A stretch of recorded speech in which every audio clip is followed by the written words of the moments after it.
Traveler, it so happens that a friend of yours asked me to pass on a message when I saw you. Someone left a message for us? Huh, who can it be? My beloved retainer, have you noticed that silver thread of which fate is woven, now twisting and twining itself around you? The Aug der Verurteilung das Großen Kaleido Phantasmus will be watching you.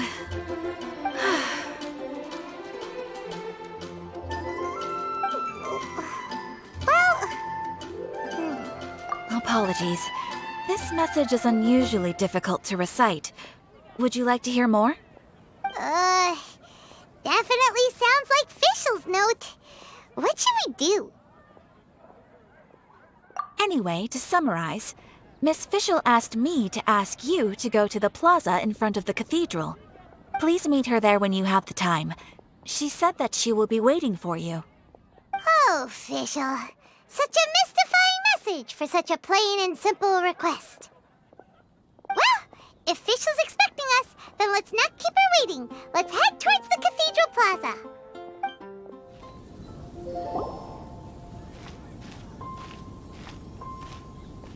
There she is! And Mona, too!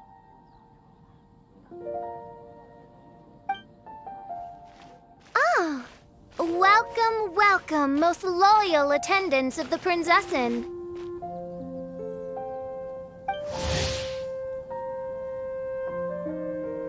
Which one is it, retainer or attendant? Make up your mind.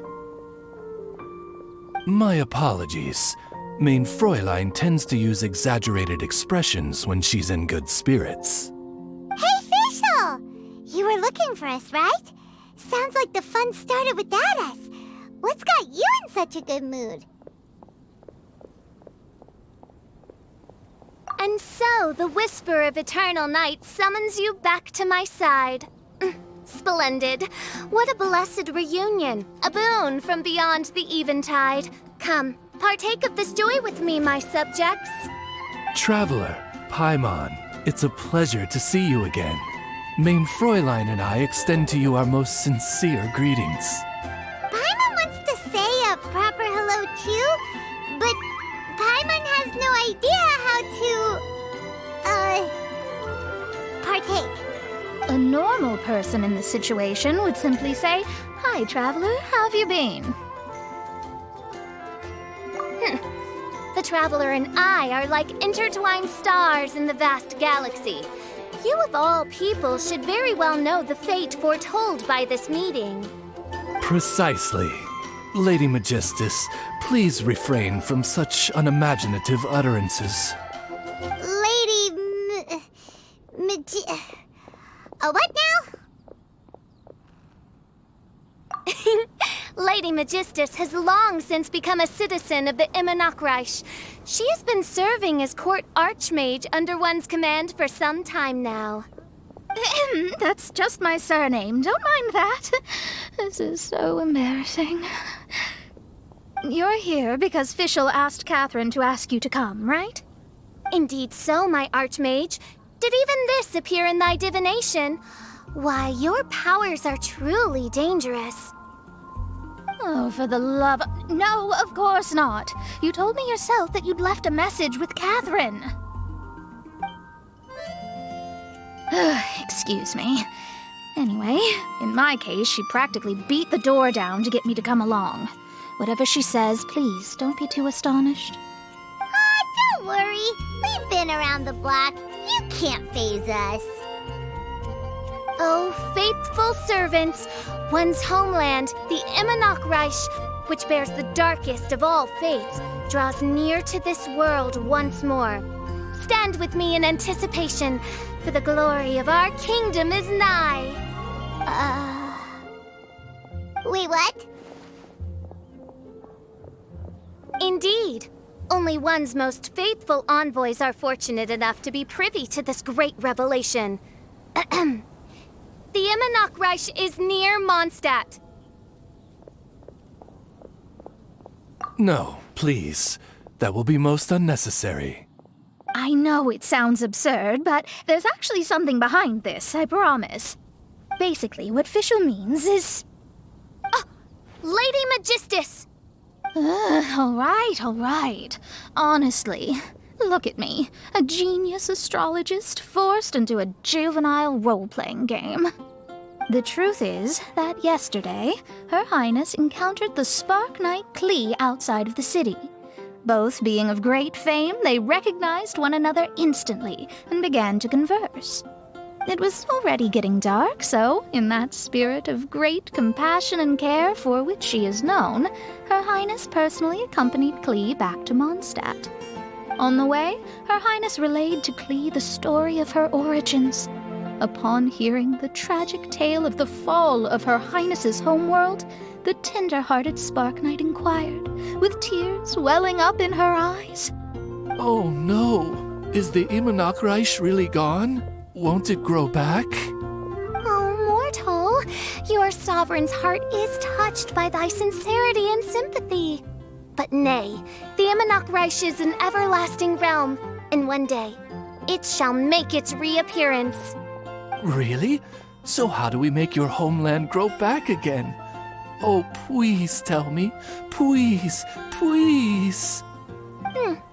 Since you inquire so earnestly, give unto me a tranquil haven, promise me eternal admiration, lend me both time and wind, and one shall revive one's homeworld. Could you cut the reenactment and just get to the point? In short, Klee gave Fischl an island to serve as the promised land where the Immonachreich will appear. I didn't believe it either at first, but then I saw this letter.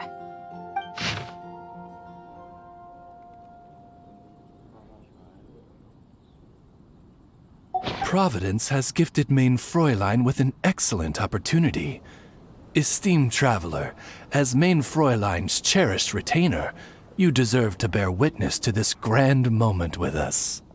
This island looks kind of familiar. Traveler, curtail thy umming and awing at once. The throne of the Immonachreich calls for me. Come, be my blade, clear the way, and witness what is to come. I think she just wants to invite you along to the island with her.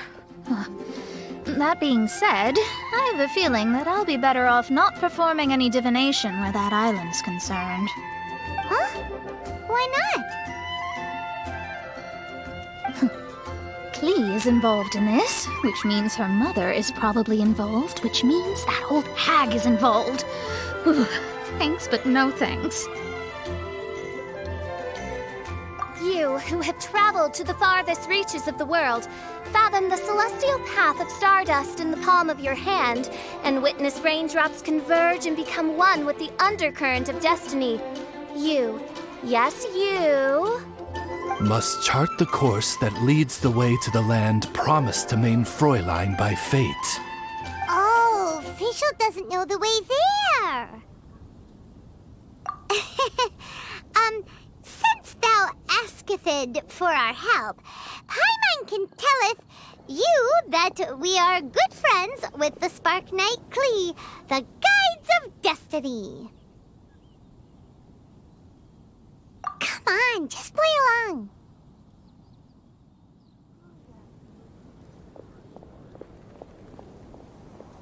Behold, the Watcher, the Guide, the Weaver of Dreams, the Traveler. Excellent, most excellent.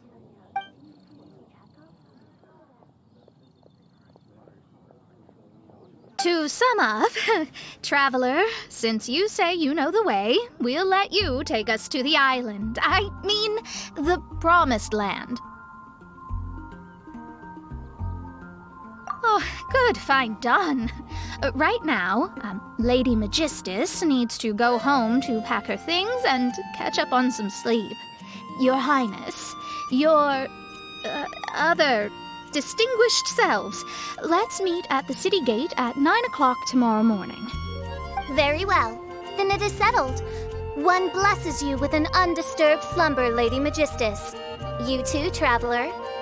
Main Fräulein means to say, good night. See you all tomorrow. About darn time!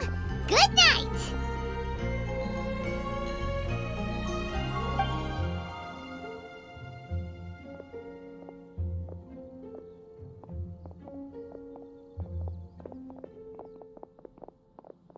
Oh, Paimon's exhausted!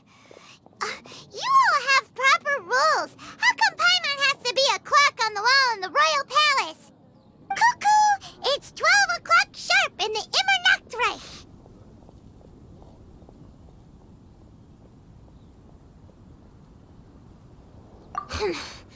Anyway, since those islands are a pretty mind-blowing place, why don't we get some people with mind-boggling ideas to help us out? Kaya's mind works in mysterious ways. But no one in Mondstadt has ideas that boggle the mind quite like a certain somebody who's definitely going to be in the tavern at this hour. Come on, let's go rope him into helping us.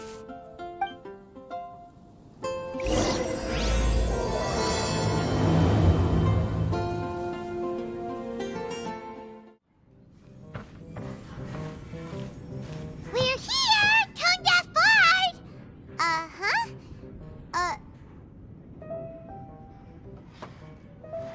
What are they doing in Mondstadt? Well, look at that! You're really here. Come on, take a seat and join our delightful conversation. Wow, Traveler, Paimon! Speak of the devil, we were literally just talking about you. Truly a curious coincidence. Kazuha? Xinyan? What are you doing here in a Mondstadt tavern? And how'd you end up having to share a table with the Tone-Deaf Bard? Tone-Deaf Bard? Now that's a fun stage name. It seems like you're a pretty well-known singer, fella. Though sadly not a rock and roll singer, or we could perform a duet. So, you all know each other. My newfound friends are my old friends' friends from afar. How fantastic. This is a rare opportunity indeed. Oh, we should form a poetry club and call it, the Free Poet Society, or something like that. Yeah, I felt like getting out and finding some new inspiration for my songwriting. Kazuha felt like going on a trip too, so we figured we'd travel together. Last month, Beto held a big booze-filled party called the Drink Till You Sink Championship, and she put me in charge of the music. And that's where I met Kazuha. Although Xinyan can come across as unruly at times, her musical understanding is highly nuanced and original. Safe to say, our shared appreciation for music struck a chord in us both. Oh, you can say that again. In Kazuha's hands, even a leaf becomes an instrument. That makes him an expert among my friends.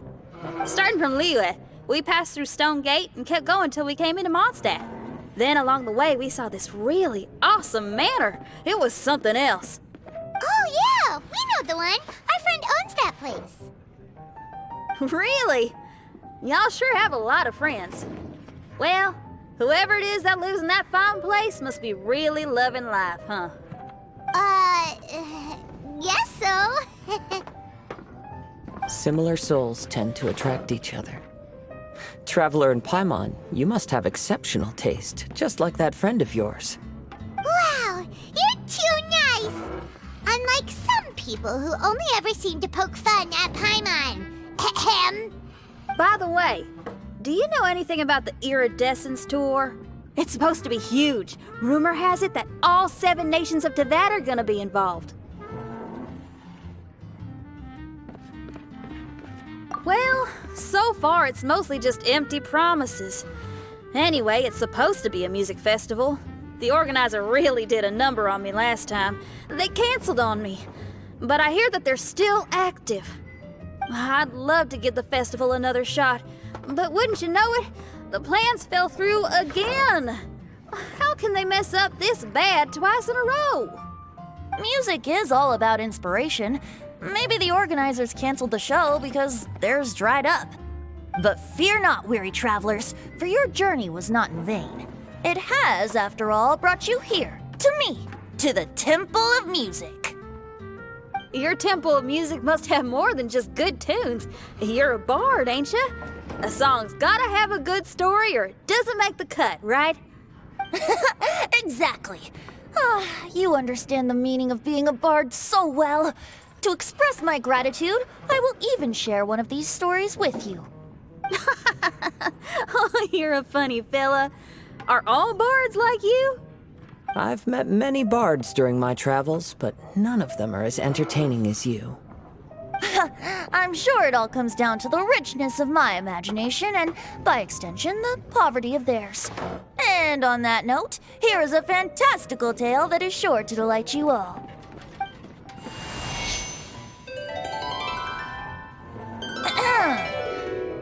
Legends tell of an emerald isle in the middle of the ocean. There, the Dodo King and his people live a blissful existence. When a Dodoko is born, it dives into the water. Some learn to swim. Others are carried away by the waves, all the way to Mondstadt, where they befriend the children there. One Dodoko made a new friend in Mondstadt, the little Spark Knight. But the Dodo King did not approve. He demanded that the little knight come to the island and prove herself to him. So the little knight, together with her most important friend in the world, braved the wind and waves, finally reaching the middle of the ocean. But Dodo King was not there. Dodo King had lied. There was no trial by fire or interrogation. The little knight's mother, who was a mage, had built an entire summer city there as a gift to her daughter, along with this message. Summer is the season of love. It is the time for freedom and fun. So everyone, please sing, dance, and enjoy yourselves here.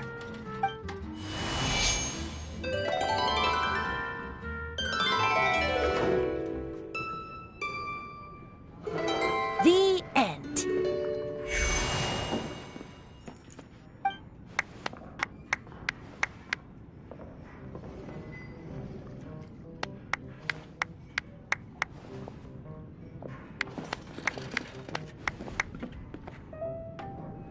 How interesting. I now have the urge to visit that island myself. This is the thing about traveling. You can't plan ahead. Better to leave when the mood takes you and go where the heart leads. I'm glad you liked it. Well, there's wine on the table, and I have stories to tell. Seems like fate is feeling kind today. Here's to music. Come on, traveler. Don't worry, if you don't like wine, there's juice as well. In that case, I'll have a glass of juice. This one. I like the color.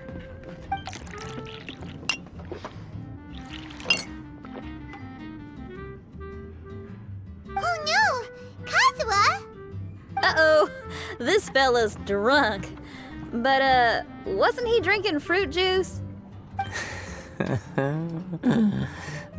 More.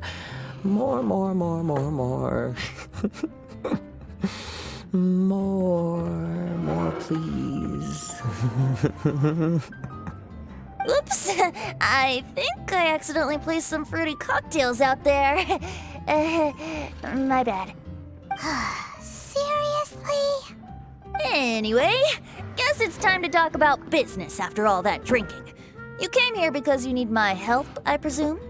Oh yeah, that's a good point. We didn't come here to drink.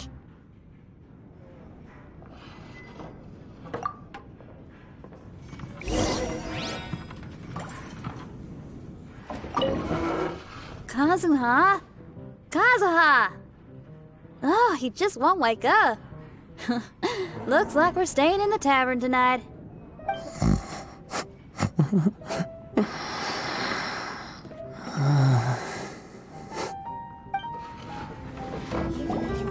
Look where we are.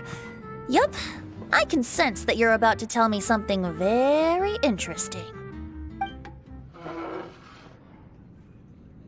Klee gave a special gift from her mother to an adventurer friend? Oh, she's such a kind-hearted child. As I'm sure you've already guessed, that letter is most definitely written by Alice. Yeah, that's so.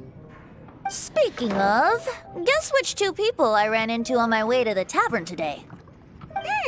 Master Jean? Or Lisa?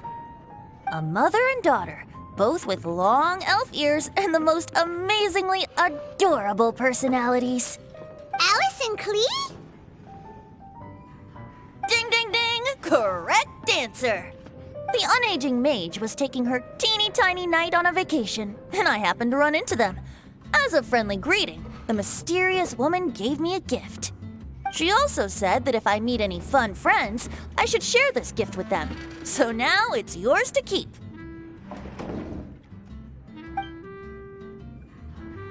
Ah! It's a bomb! Minus the fuse, so don't worry, it's not going to explode. Come on, take it. This way we can talk to each other just like this, even when we're apart. It's called a Dodo communication device, and it allows people to stay in touch over vast distances. However, you can't just use it anytime you want, and there's also a limit on the number of times you can use it. That's why it's currently only available to a certain select few. I heard that the inspiration for this comes from another world. Alice is always full of surprises. She and Klee asked me to tell you. Please take this with you when you depart for the island. No, wait, the Promised Land with your friends. And have fun! Don't worry about how to get there. The organizers of this vacation have made arrangements. Turn right after you exit the city gates, and you'll see something that will make you very happy. Sounds like the two of you are in cahoots over this. Of course not. Is that really the sort of person you think I am? Traveler, you're my friend. And as your friend, I just want to give you something that'll make you happy. How can you think this of me? Fair enough. The tone-deaf bard does like to joke around, but he's still one of our best friends. Besides, a vacation sounds great! Actually, Kazuha and Xinyan seemed pretty interested in coming on this trip too. Let's ask them if they want to join us.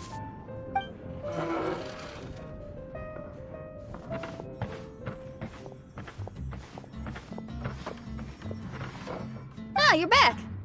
Poor Kazuha's still out for the count. Seems like he can't handle alcohol so well. Xinyan, do you want to come to the islands with us? Adventure. Can't. Huh? He doesn't want to go anymore. He seemed really interested just a moment ago. Can't miss the adventure. Kazuha might act mature, but deep down he's just another youngster eager for new experiences. That must be why he didn't think anything of the fruit juice earlier. Well, all the more reason for you to join the island trip.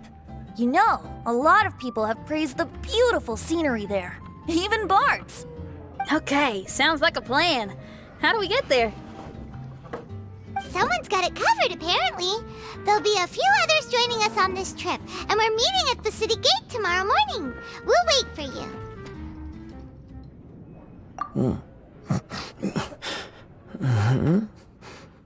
Traveler? Oh, yeah. They don't know Fischl yet, do they? Okay, so here's the deal. There's a princess from a faraway land and her retinue, who are also coming on this trip. Huh?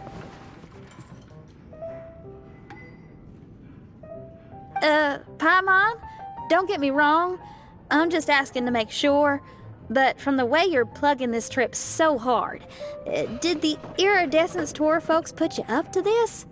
After all, canceling the Iridescence Tour after people already made the trip, that's kind of the same thing as tricking people into going traveling, ain't it? Ugh! Why won't anyone believe Paimon? Don't worry about that for now. You'll all have the chance to get acquainted with each other tomorrow morning. Whether you're a princess, a retainer, a talking raven, a samurai, or a musician, you're all VIP guests of the island on your summer vacation. And that's what counts, right? I'm sure looking forward to it. I'll have to pass. I have some work to take care of. You serious? The tone-deaf bard actually has plans to do some work? I promised a young lady with cat ears and a cat tail that I'd sing at her tavern to boost business and beat the competition. Ah, yes, the competition being this place, which has six-fingered Jose. Aren't you allergic to cats? Yup, I can always sing on their roof. She told me that as long as their sales surpass their competitor, there's a whole month's worth of wine in it for me. Oh, what a fine employment opportunity, virtually tailor-made for me. So have fun, and don't worry about me. I feel like this summer is going to be a very interesting one. Today is the day of one's reckoning with fate, as foretold by the night sky. Humiliation suffered in the past, the shame we have carried all these years. One bids you adieu, for today it is time for retribution. Mein Fräulein, if I may be so bold, that final phrase did not sound like one of your own. Of course it wasn't. I just overheard it from someone in the city. I mean, thy prinzessin is merely drawing on the wisest and courageous saying she has heard in the land to signify the importance of this day. Let me see. Huh, it really is someone else's catchphrase.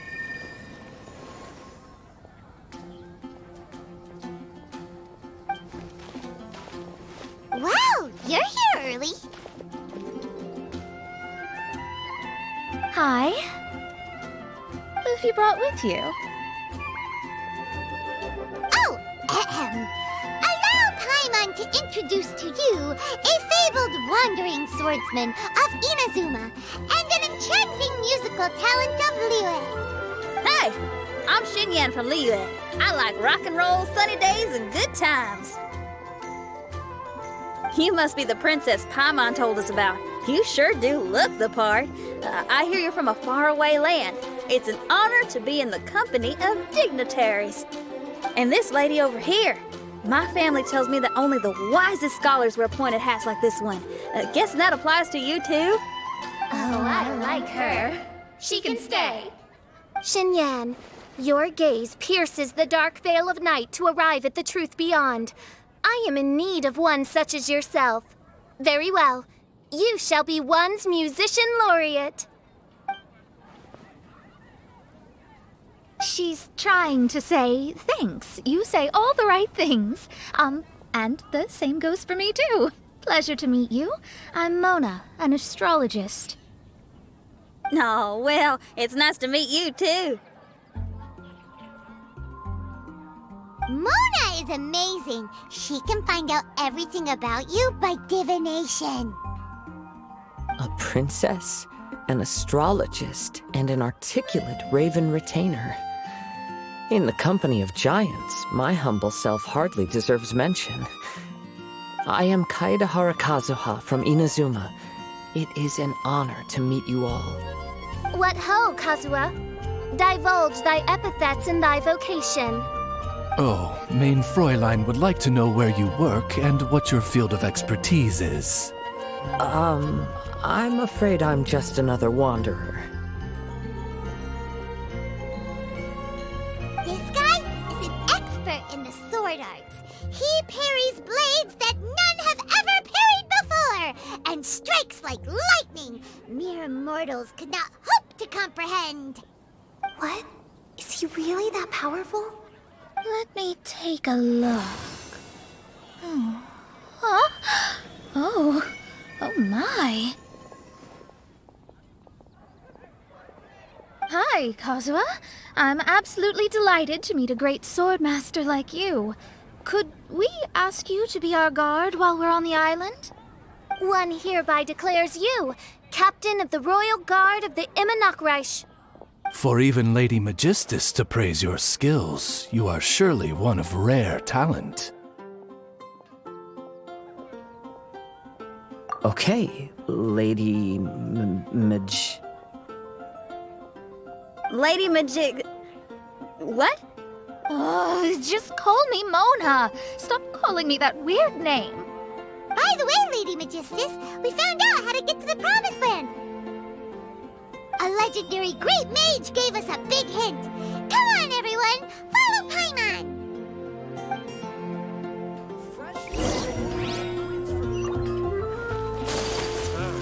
Finding someone to chat to would be better than this.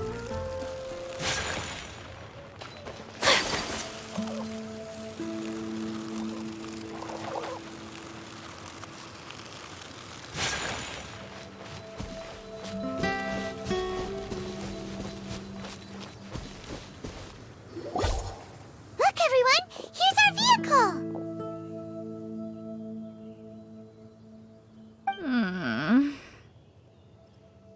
Somehow, I suddenly don't feel like going anymore. What a unique little thing. Looks kind of like Guoba, doesn't it? Guoba. Is he the magical creature at Wanmin Restaurant? Now that you mention it, it does look quite similar. To be honest, even Paimon isn't so sure this can take us to the island after all. I see. Only by meeting the lowliest of ends can we arrive at the Immonakreich born anew. Ho, behold, the doorway cloven by thundering retribution.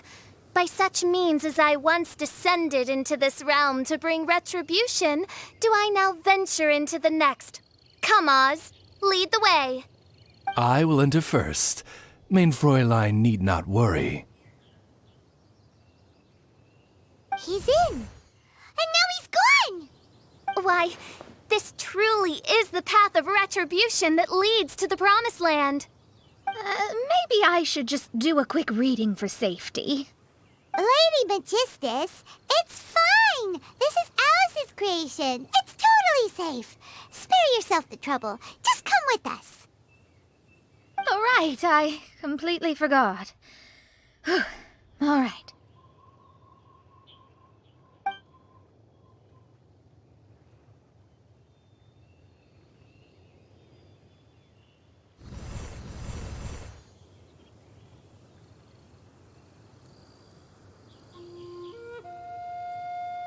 It's so dark in here. Can someone turn on the lights? Ugh. Hey, quit pushing. Come on now, let's all try and stay. Ow! Fischl, you're treading on my hair. I thought it was a snake. Ah, we're flying! Everyone, be careful.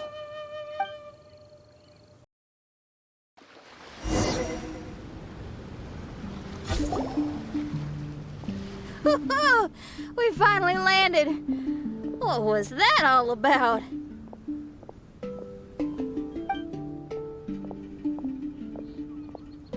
What a beautiful place.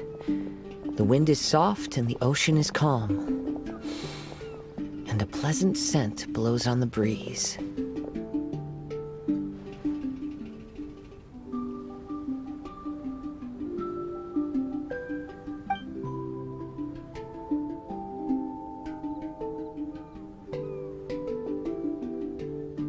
Yep. Paimon's feeling way better already now that we can see the ocean.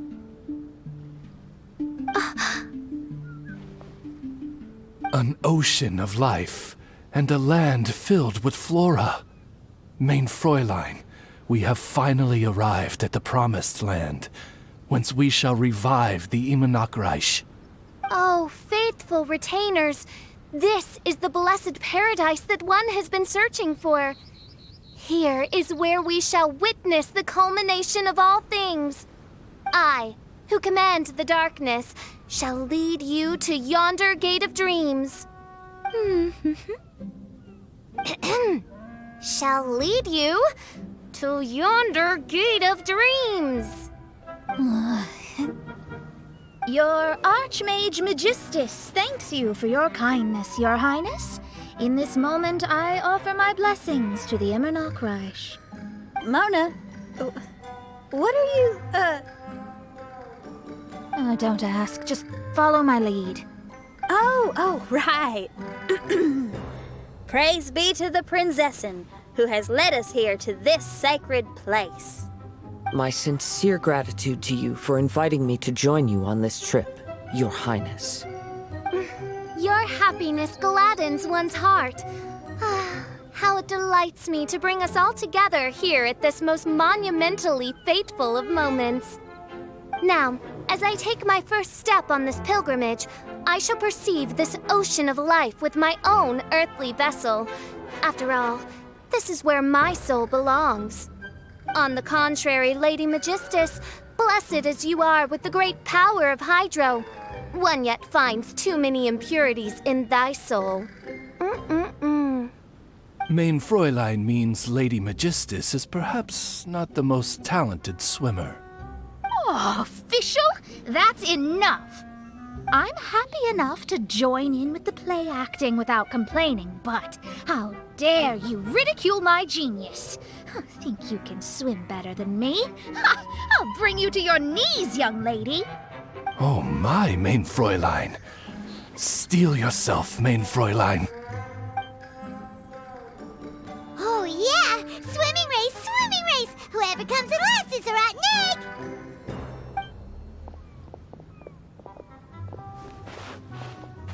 Challenge accepted. Heed my words, lowly Lady Magistus. You shall pay for your foolishness for as long as you live. Ridiculous. I've never lost a single swimming race in my life. Bring it on. First one to run to the beach wins.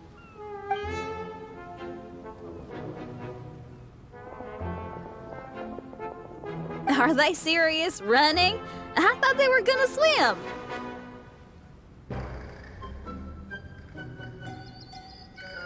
I take it you have no present plans. I want to start by surveying the area first. Want to come along? Xinyan, are you coming? Seems like everyone's got things to do. I'll stay here and hold down the fort for now.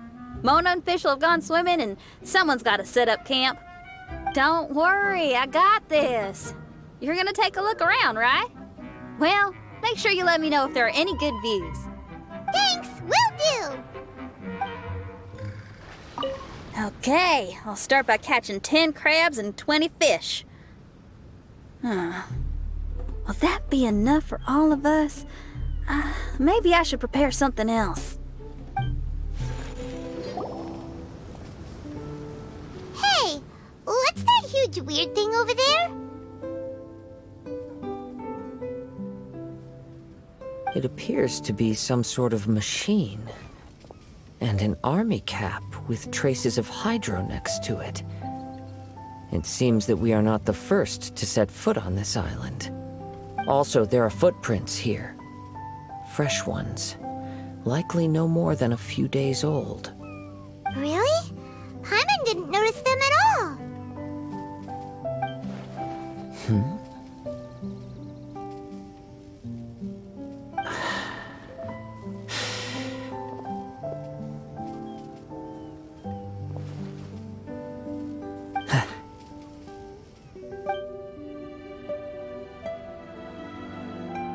Traveler, Paimon, stay alert. Why? Did you see something? Someone was here, and they're still nearby. Judging from the scent, they're visitors here like us. There's other people here? Oh, Paimon's scared now. Come on, we need to track him down.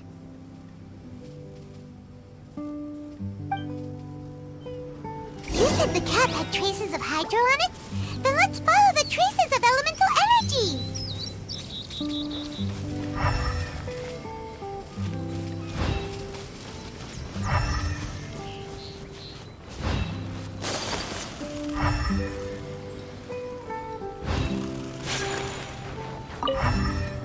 We're close. Watch out.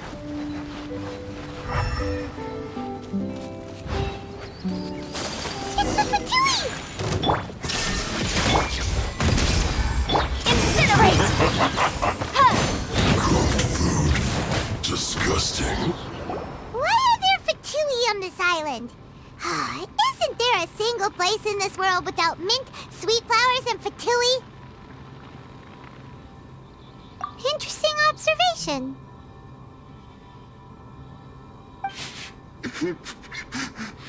Cappy Cap's gone. Where's Cappy Cap? Are you looking for something? A cap! I can't lose it! I don't know anything! Give me back Cappy Cap! Is this the cap you're looking for? My brother's Cappy Cap! Gimme!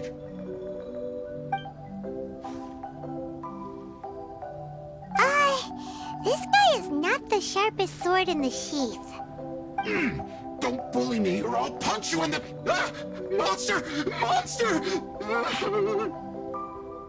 Stop right there! What are you doing here? Another Fatus! We can ask you the same question! What are you doing here? Protect Cappy Cap or brother will get mad at me. Forget the cap. It's your brother we're looking for. What happened to him? Nothing. He has a fever. He's just a little delirious, that's all. I don't have to tell you anything. Go bother someone else. This island belongs to our friend. You better watch what you say, mister. What? I thought this island was uninhabited. That's why we came here to... Never mind. Fine. I'll tell you, but then you need to leave me alone. It's a new kind of energy generator that I invented. We were simply looking for a deserted island to test it out on. There. Satisfied?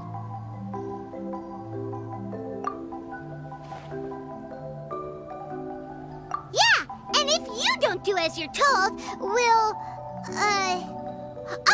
take his cap! Please don't! Hey, stop crying. All right, I promise we'll stay within this area. Okay? By the way, why is there smoke coming out of your machine? Because the cursed thing is broken. As much as I hate to say it, our tests did not go to plan. We were getting ready to leave anyway. Oh, well, just see yourselves out whenever you're ready.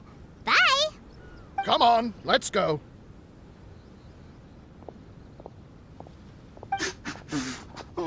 Okay. Paimon can't believe we have to deal with the Fatui during our vacation! Why would the Fatui appear in such an isolated corner of the world? Whatever their reasons, it's likely more complicated than we might think. Even though we're on vacation, we should stay vigilant. Also, in the interests of keeping the ladies in good spirits, I have a suggestion. Let's keep this between us for now. Let them enjoy their vacation, while the Traveler and I deal with any potential threats. What do you think? You're so considerate, Kazuha. Paimon, you flatter me. I simply don't think it's worth ruining anyone's vacation over a trivial matter like this. The scenery is beautiful. I hope all of us can enjoy ourselves here. We're back! Just in time. So, Traveler, Paimon, who do you think the real swimming champion is? Me or Fischl? Utter my supreme name and see how Lady Magistus the Presumptuous is reduced to bitter tears. Oh, no you don't! Don't put this on Paimon! Oh, wise Paimon. Surely you can discern who the true winner is. Lady Paimon, the time to show your loyalty is nigh. Wait. Shouldn't Paimon get some food in her first? Poor thing looks starving after such a long trek out. Oh, thank you, Xinyan. Yes, we did walk quite a long way. Right? While you were off doing your own things, I caught us some seafood and picked us a few fruits. They taste real good barbecued. Now that you mention it, I'm getting a little peckish myself. I too. Well, there's plenty to go around, so dig in. I can't say I've got the culinary skills of my chef friend, but I promise you'll at least eat your fill. Time to eat. Inviting Lady Xinyan here was an astute decision indeed. Hyman's done talking. You guys carry on if you want to go hungry.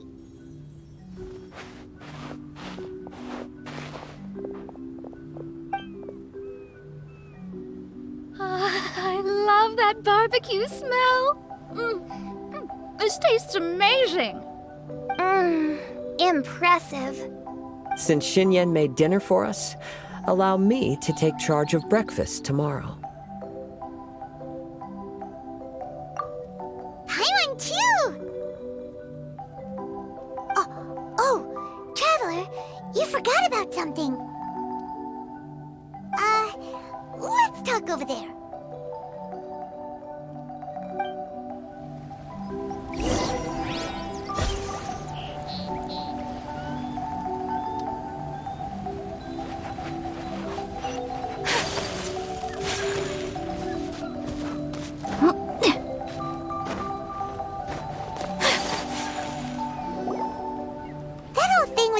Is bothering you too, right?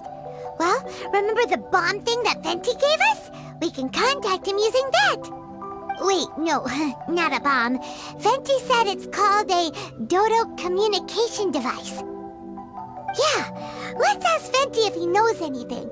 He always seems clued in on everything, so if there's any intel floating around, he'll definitely know about it.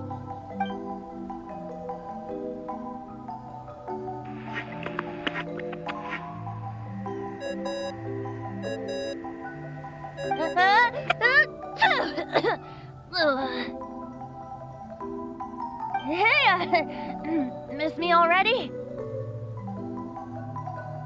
I know that. You're the only person who can contact me on this thing. How come you're sneezing? I'm at the cat's tail. So many cats. They gave me some allergy medicine, but it's not working. Okay, go on then. What are you calling about? Could you be any lazier?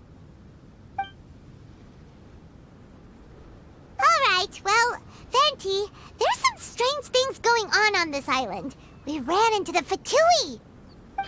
The Fatui? Yeah, they're everywhere, aren't they? The Cryo Archon's minions are a capable crew. I'd be more surprised if they hadn't shown up yet. But they're ruining our vacation! Really? But, you sound fine. They can't have caused you too much trouble, surely. Or, if they did, I'm sure you have everything under control by now. Yeah, but something just doesn't feel right. That's why we came to you. Don't you have any information for us? I haven't heard anything new about the Fatui. But don't worry. I may be a lowly tone-deaf bard, but you may contact me whenever you need me. I mean, I can't promise I'll be of much help, but at least you'll have someone to talk to, right? Sometimes just talking things through is enough to calm a worried mind. Ugh, honestly. Adventuring is what you do best. It's only natural to encounter a few surprises when you head somewhere new, but just remember, not all unexpected encounters are dangerous.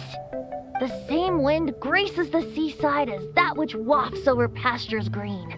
Whenever you see clouds, it was the wind that carried them there. Don't worry, my friends. The wind will always be with you. Okay then, I have to go now. My performance in the cat's tail is starting any second. Okay, bye. So, he means we don't need to worry too much about the Fatui, right? If that's what the tone-deaf bard says, then fingers crossed we'll have a peaceful and relaxing vacation where nothing weird happens at all. When you go off on a long trip with your friends, the important thing is to have fun.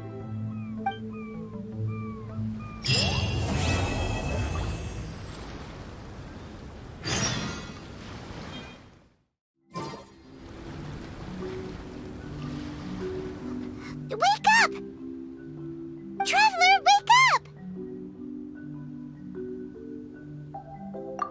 Oh, thank goodness you're awake. Paimon has good news and bad news. Which one do you want to hear first? Okay, Paimon, sorry. Wake up, something's happened. Okay, bad news first. The bad news is something weird's going on with this island. And the good news is it seems like it has nothing to do with what we came across yesterday. Today is a different issue entirely. Ah, look, he's awake. Careful not to frighten him. He's probably just like the others. Humans. Such delicate little things. How are you doing, mate? Feeling a little fragile? So, as you can see, the boat can talk. No! Avoidance isn't gonna solve anything! Poor soul. Imagine being scared of talking squirrels and boats. Ha! Well, we can't blame him. After all, humans aren't quite accustomed to hearing things like us talk. Wait, have you guys always been able to talk? Of course! Otherwise, how would we communicate with others of our kind? So in other words, we suddenly gained the ability to understand you? How strange. Maybe you've gained some intelligence. Congratulations. So you're finally awake. Time to rise and shine. You're back. Yes, we went for a little walk. The enchanting scenery and pleasant weather here soothes the body and mind. Everything is fine, except that some places are a little peculiar. Oh, the servants of darkness have descended. Rejoice, for the return of the Immonok is nigh. Main Fräulein means that this is an unexpected development, and she has never seen anything like this before. No, that's not even close to what she said.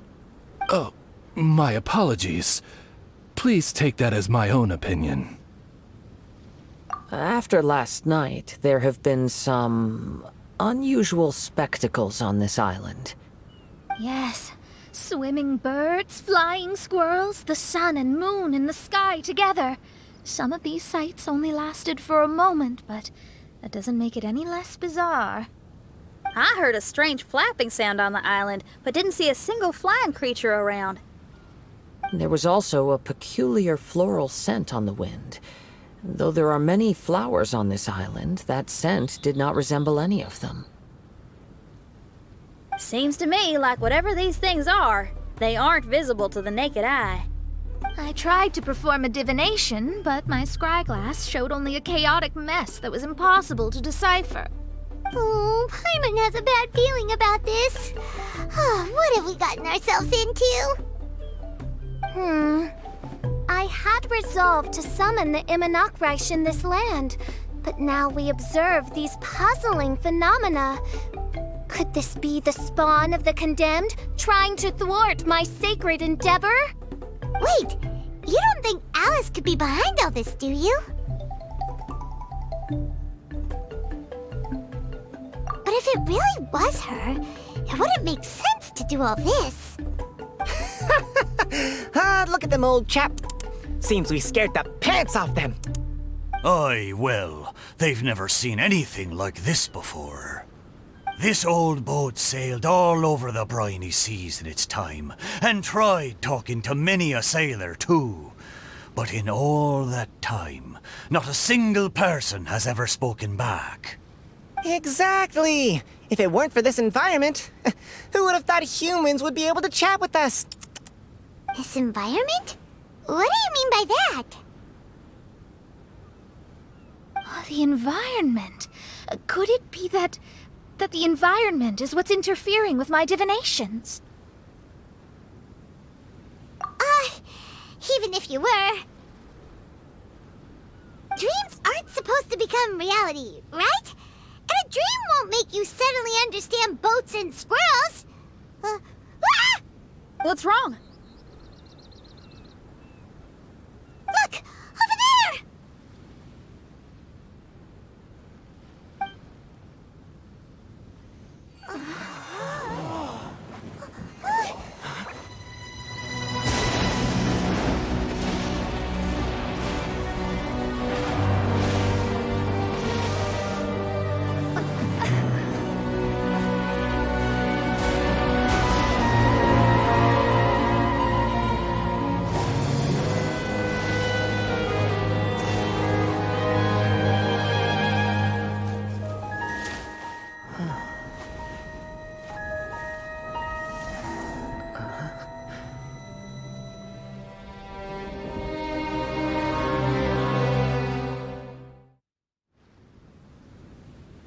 An illusion?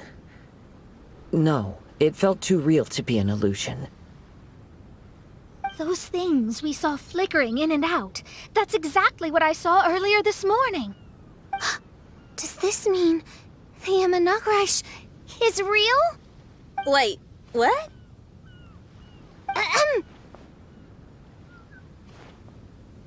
Oh, behold!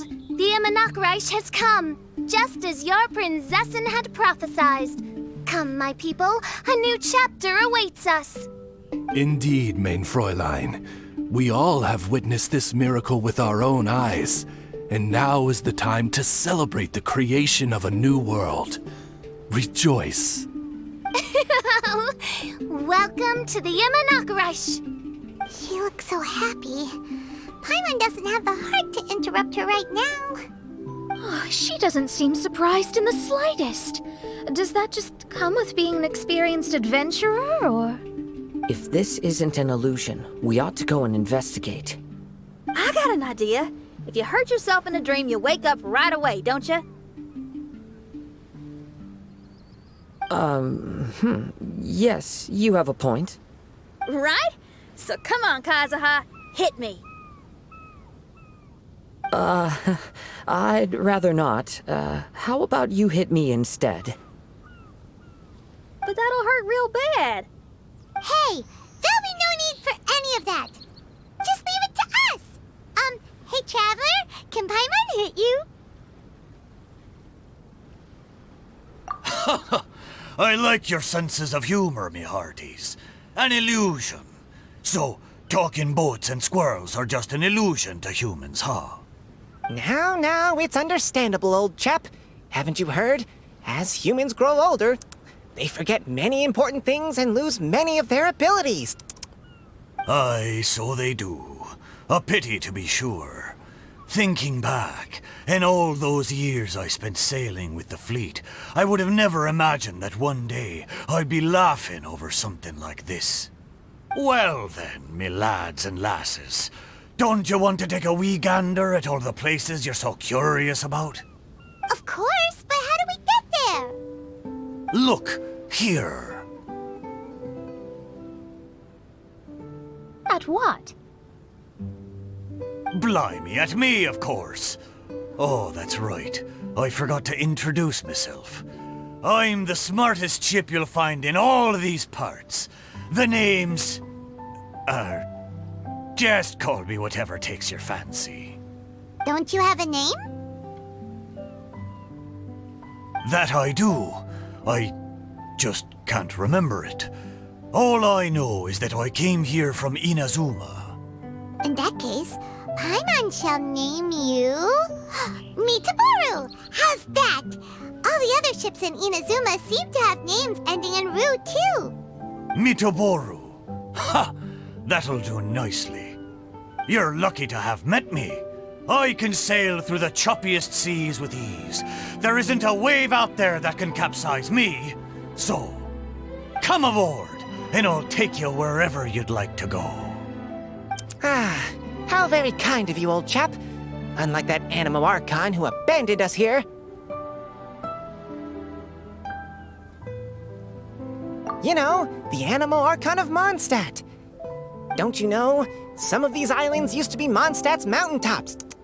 Once upon a time, the Animo Archon sliced them off to neaten the place up and chucked them into the ocean. My great-grandfather was on one of the mountaintops and got sent flying here along with it. Wretched Animo Archon.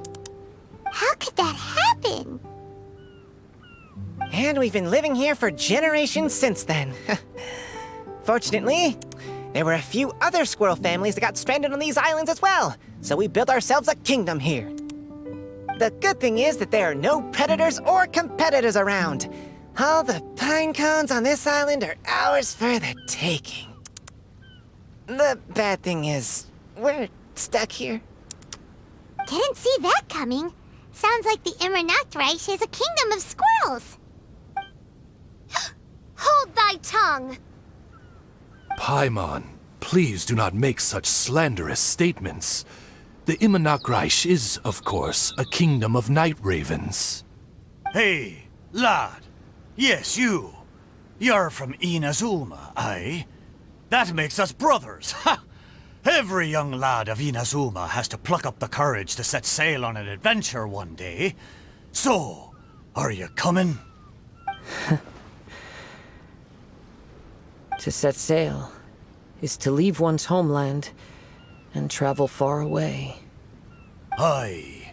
You need lots of courage and just a dash of heartlessness. 'Cause once you leave, you may never return.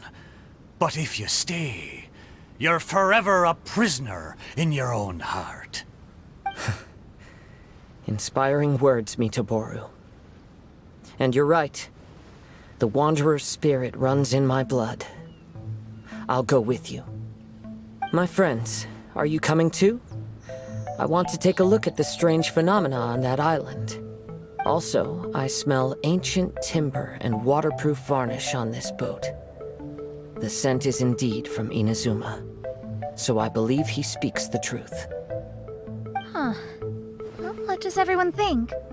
Oz, lay down the gangplank. Thy princessin shall take to the seas. Let's all go. It'll definitely be an experience. Ha! Great! And we're off! Safe travels!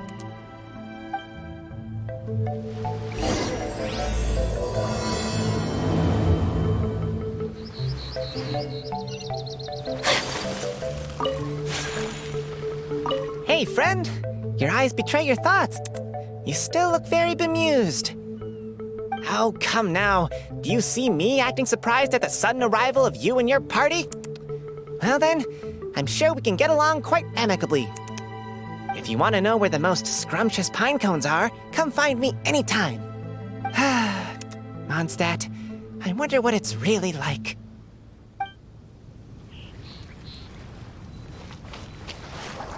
Good going, lads and lassies.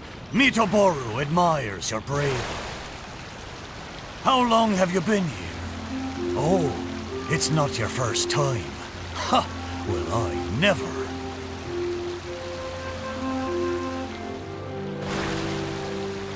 We're almost there. Please take all your personal belongings with you, and mind your step as you disembark. Look! There's something over there! Wow. It's... Let's take a closer look.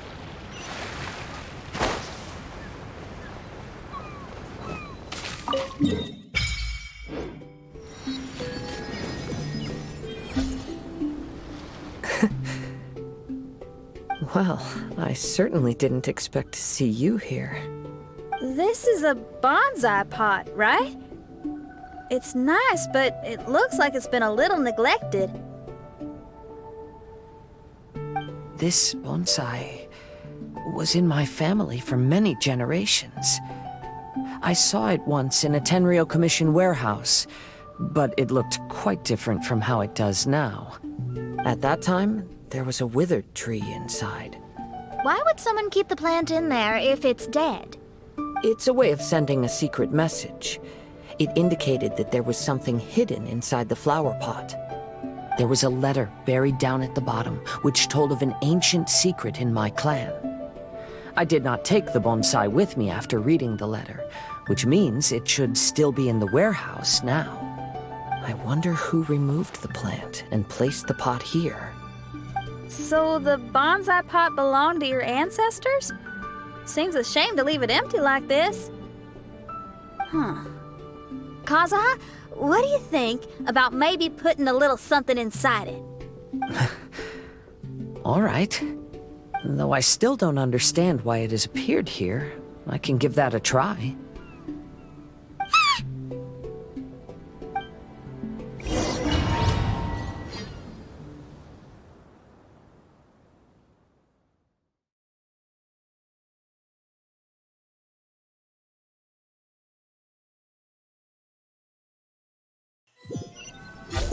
I knew it wasn't gonna be that simple! Huh? Oh, yeah! Everyone's here, except for Kazuha! Kazuha! Where are you?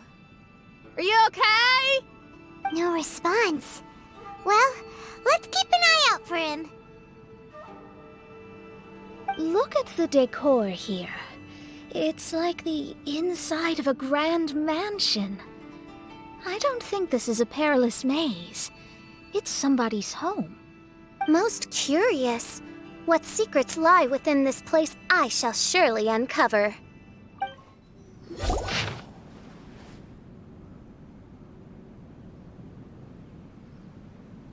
It looks like this letter was written by Kazuha's father.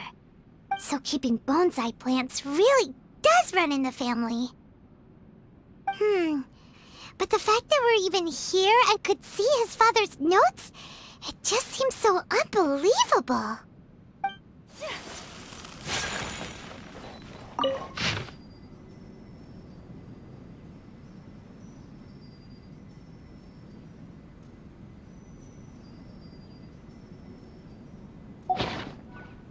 Looks like a letter Kazuha wrote while he was traveling. Oh, what a sad letter. Lord Kazuha. The flesh resides in society, while the heart yearns for the natural world. Such has been the way of the Kaidaharas for many generations. Kazuha, the future of this clan will one day be in your hands. When that time comes, remember to always stay true to yourself. I heard an old man say something about the Kaidaharas.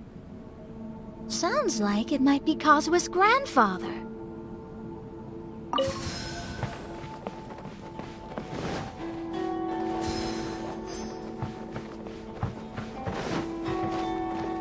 Listen carefully, Kazuha.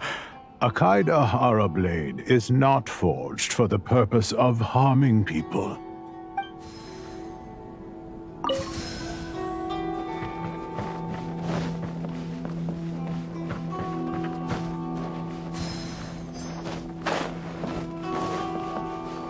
Father, what are you carving? It's a rock garden. I'm modeling it after the scenery I saw on my travels abroad. It'll go in my bonsai later. Work has been so busy these years, I've barely had a moment to spend with my grandson.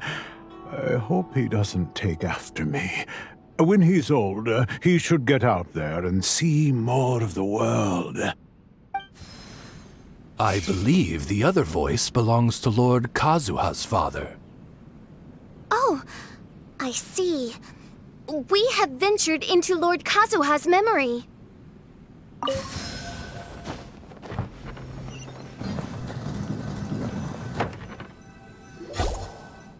Oh, there you are. Huh?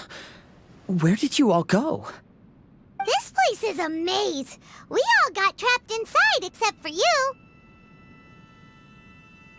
I've been stuck in this room the whole time and can't seem to find a way out. I have to say, this place looks a lot like my childhood bedroom. If this is your home, why would you be trapped here? Is the maze trying to keep you out?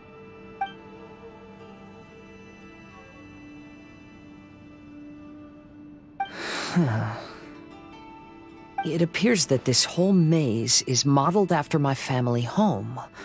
And all the conversations you heard in there are in fact words once spoken by my father and grandfather. You said that the maze is trying to keep me out. Indeed, I'm the only one unable to explore this place. I think these unusual structures are some kind of mirage. According to what Kazuha said, all this seems to be constructed based on Kazuha's memory. But why should Lord Kazuha be the only one excluded? Maybe that comes from me too. To me, what is past is gone. Everything in the world is guided by its own rules, and as for people, we can never relive the past. I think that this belief is the reason why the mirage was keeping me out. I can get behind that. It's a very sensible way of looking at things. All our thoughts have consequences. I don't consider it strange, and I don't think it's anything you should be worried about. We got in here by touching the bonsai, didn't we? So perhaps, if we touch it again...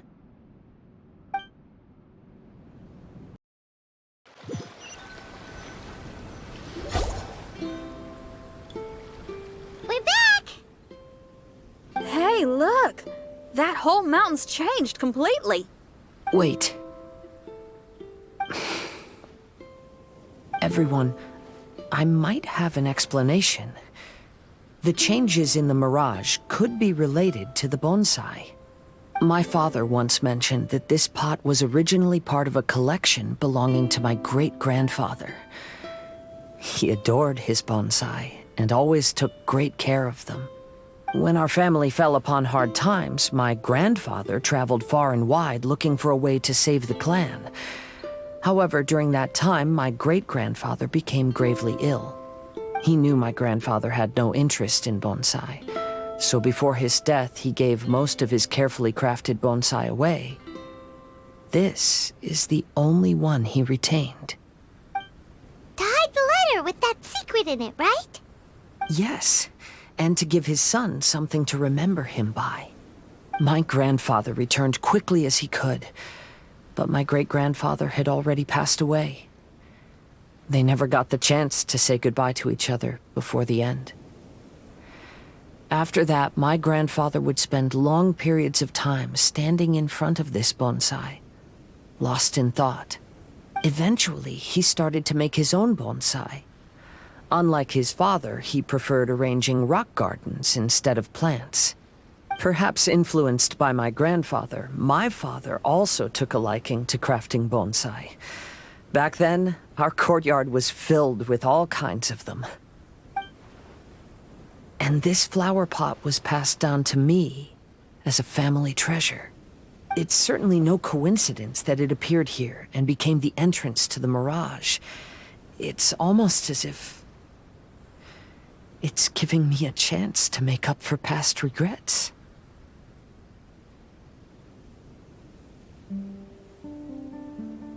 There was once a time when the Kaidaharas were an illustrious clan in Inazuma.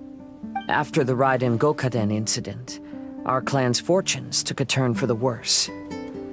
By the time of my generation, our downfall was complete. Later, I fled Inazuma as I didn't want to be arrested. With no one left in the Kaidahara clan, the authorities confiscated everything in our home, including this bonsai. Like my ancestors before me, I think I'd like to try it out for myself. Recreate a favorite scene from my travels, and place it into this pot. Oh. Since the contents of this bonsai affect the mirage, I'd at least like to try my hand at making something. But what style? Should I use plants for the bonsai, like my great-grandfather? Or rocks, like my father and grandfather? Perhaps a rock garden would suit me better. So do you need any supplies to make this bonsai? I think I'll need a set of tools and some rocks that can be carved and made into decorations. Got it. We'll help you look. We might just get lucky. If the pot's here, then surely other stuff related to crafting bonsai can't be far away. I concur. Lord Kazuha, take heart in your search. For my retinue and I shall help you retrieve your missing treasures. Thank you, everyone.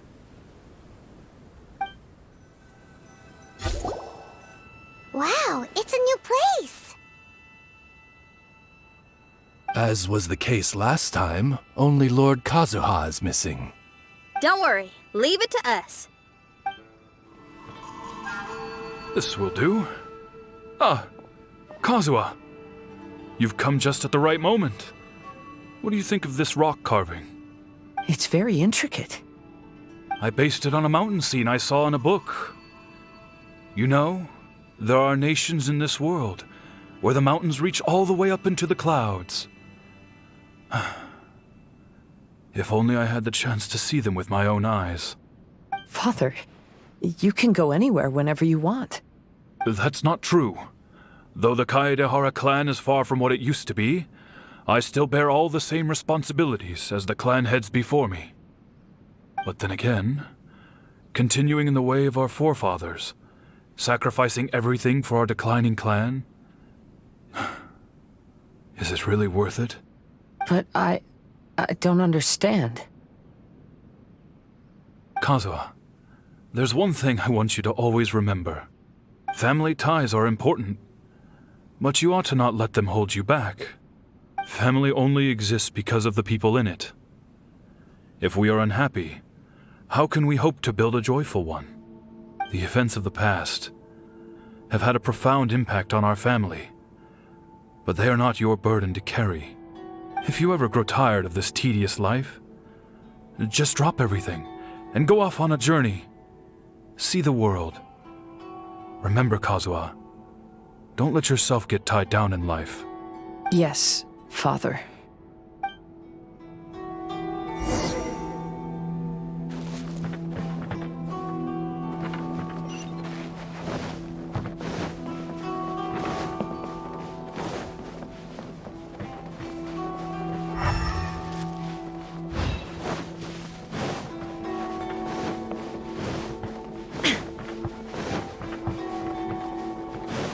I've heard a lot about you, Mr. Kaedehara.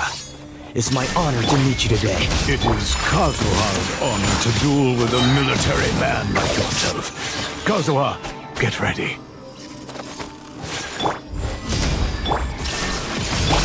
Take flight! Bested. I'm sorry, but I just don't understand. Kazuha, have you forgotten our promise? You really want to give it all up? But even if we're having a rough time, you still have me by your side. Can't I be of any help? When you were my age, you were already helping grandfather out. Am I so incompetent that I'm a disappointment to you? Or... Kazuha! Now you're blaming yourself for all of this? That's why I failed you as a father. The Kaedehara clan has been paying the price for our past mistakes ever since your great-grandfather's generation. To this day, we have never fully recovered from it. Though we are a family of bladesmiths, you don't have to devote your life to the family craft. If a wounded animal wants to escape from a trap, it has to sacrifice the hind leg that was caught. You might think of this as a loss, but staying in the trap has far more deadly consequences. Enough now, Kazuha. As the head of the family, I failed to revitalize our clan. You never blamed me for not giving you the life promised to you by our heritage, and I'm grateful enough for that. All these generations of suffering. Let's end them today. From now on, live your life with no burdens. Don't worry. I'll carry the blame for abandoning our family business. Father, please don't. You should not be to blame for not upholding our family name. Even if that day comes, let me share the burden with you. Let's just wait and see. Sooner or later, I will have to lead the Kaedehara clan. When the time comes, I'll deal with all our problems. Hey, think you're tough enough to go against me? No response! What's wrong? You scared? Did you really think it would be wise to pick a fight with the Kaedehara clan?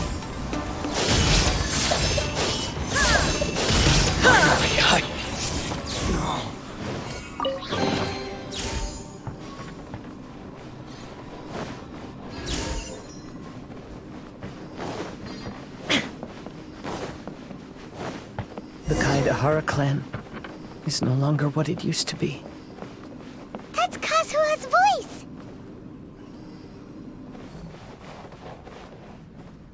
But why can't he hear us? Looks like it's just an illusion. This isn't the Kazuha who came here with us.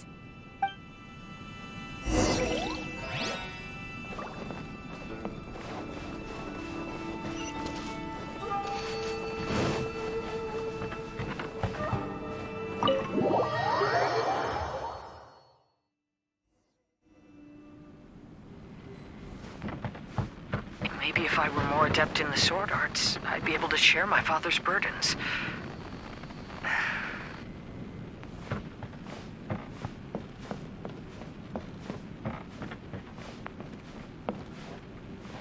This won't do. I'm getting distracted by family matters and making too many mistakes.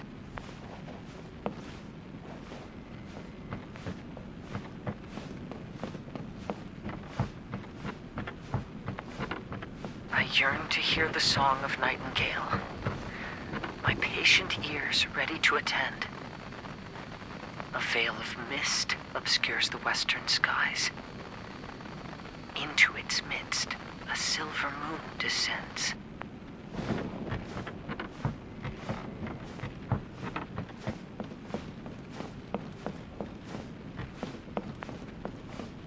To know one is fighting a losing battle, and yet never once falter.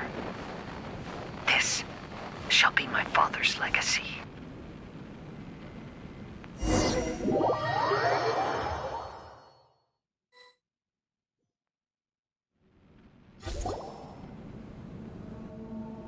Thought we might find you trapped here again. Yeah, it seems those are the rules. We entered that maze in the Mirage again, but the scene was different this time.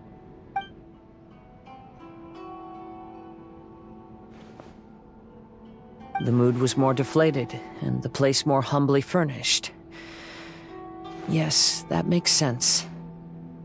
What you saw was the Kaedehara clan in decline. We saw you in the Mirage too, but you looked a little different than now. Indeed, I most certainly agree. Compared to the Lord Kazuha before us now, the mirage we saw appeared lost, with the burden of fate weighing heavily upon him. I can confirm that. His fate was a heavy burden indeed. That means I am older and wiser now. I'm sorry you had to see my less mature former self. For a long time after leaving Inazuma, I've lived the life of a drifter. But this is no bad thing, because I learned much from the experience. I wish that I could have met my past self too. If he saw me, I know that he would understand. Life is a long journey, and that's why I must travel far and wide.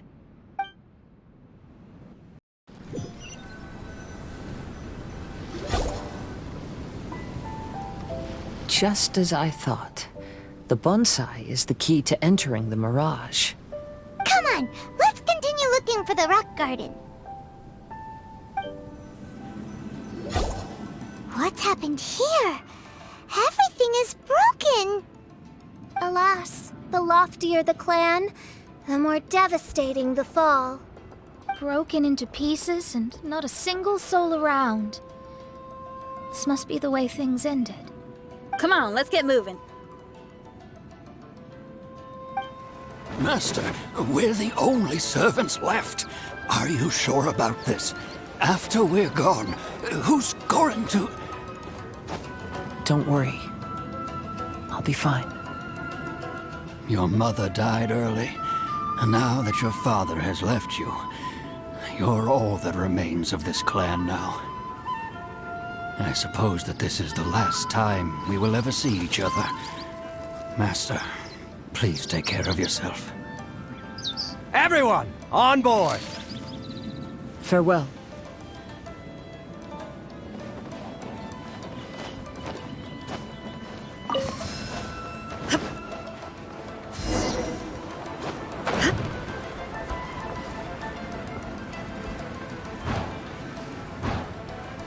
The Kaidahara clan has ultimately disbanded in my hands. But as my father said, I should not let life imprison me.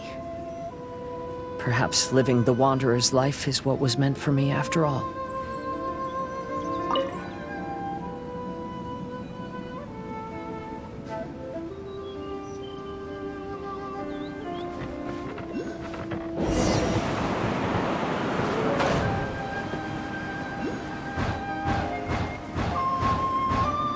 You know, they say that visions represent the Archon's gaze. But is being under an Archon's gaze really a blessing? I don't know. Maybe.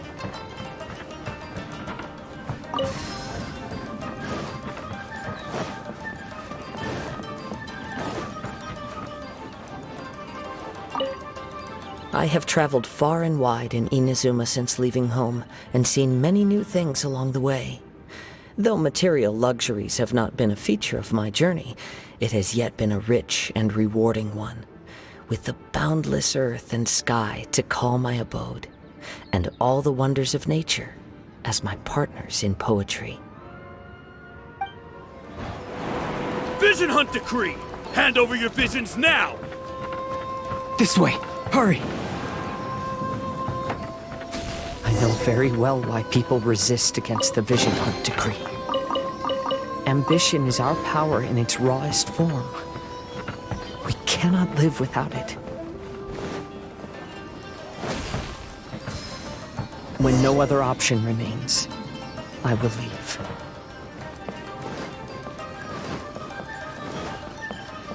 The Almighty Shogun is holding a duel before the throne. Unauthorized personnel are strictly forbidden from coming near. Wait, the kid has a vision? Get him! Don't let him get away! We must withdraw. Everything bested. The life of a wanderer is full of hardships. I have asked myself these questions many times. Should I go? If so, where to? And by what means? Kaidahara, that's you, right? Get on board, I'll get you out. But why are you helping me? I'm a wanted fugitive. Obviously the Yashiroka... An anonymous financial sponsor wants you to get out safely. But there's only so much they can do. After this, you'll be on your own. My grandfather once traveled to Lima, while my father read about Mondstadt. But where is the right place for me? The sky's getting dark. It looks like it's going to rain. Stop! I'm warning you! Do not attempt to resist! Will the rain ever stop? Hey, buddy. You okay? Need a ride or something? Pirates? You could call us that. So, you coming or not? Huh? It's the Encore! Oh, and look, Kazuha's over there.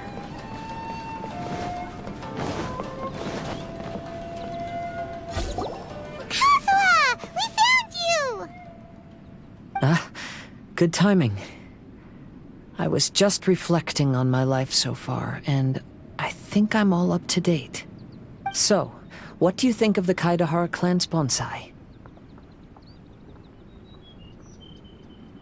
Old things often carry around some form of regret. The Kaidahara clan is no exception. But that's okay.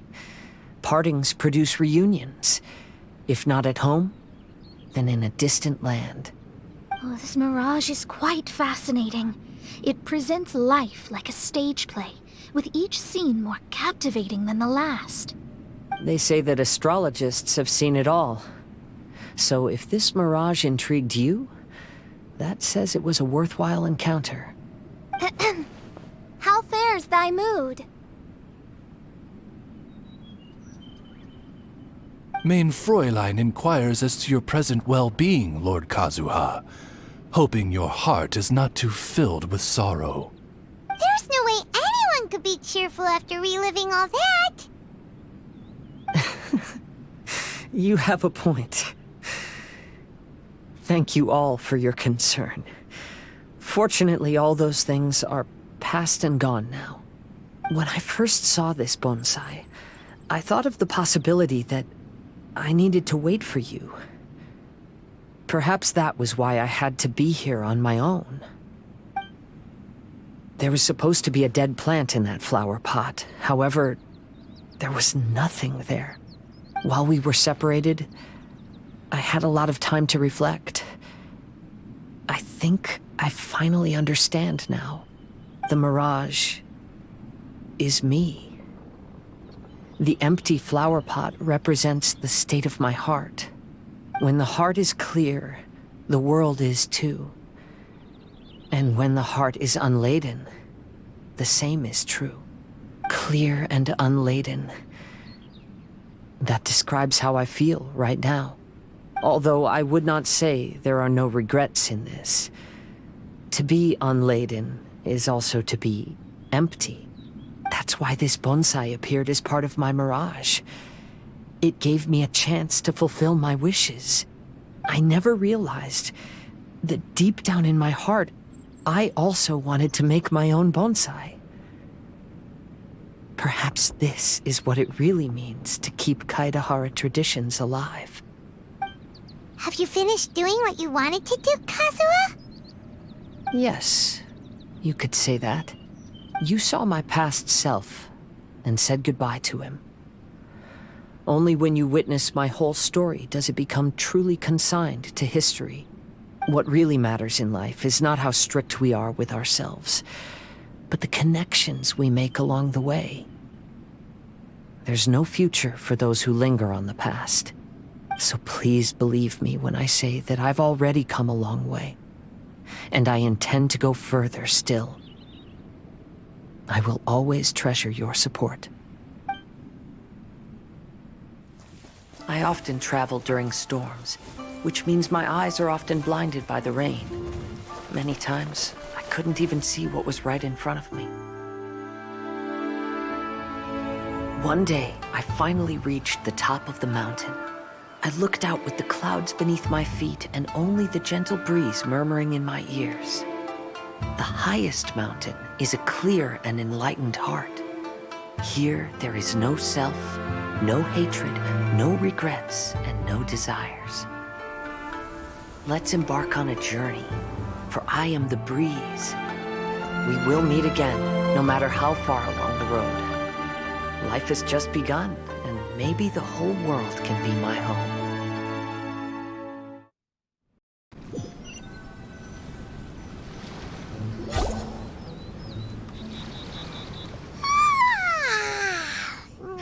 It's been a long trip today. Paimon's getting kind of sleepy. Everyone must be exhausted. Let's call it a day. What's wrong? You don't look too good. Nothing. Perhaps today's arduous journey is making me feel slightly out of sorts. Main Fräulein, are you all right? Oz, curb thy curiosity. Yes, Main Fräulein.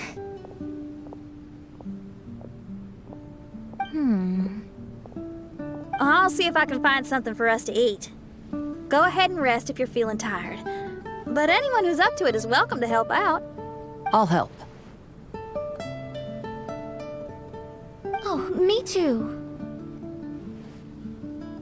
Everyone's volunteering to help. Maybe we should too.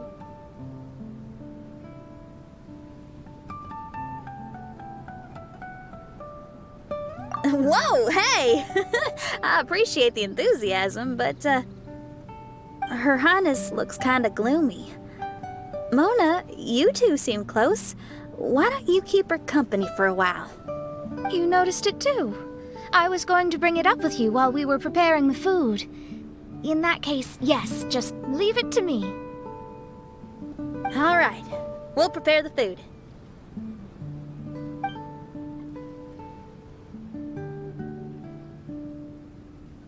Yep, this should be enough. We can grill these. Next time we pass by one of those abandoned campsites, I'll see if they have a cooking pot. We'd have some more variety then. Wow! That's such a nice idea! You might not be a chef, Xinyan, but you sure do know how to keep the diners happy. Oh, shucks, Paimon.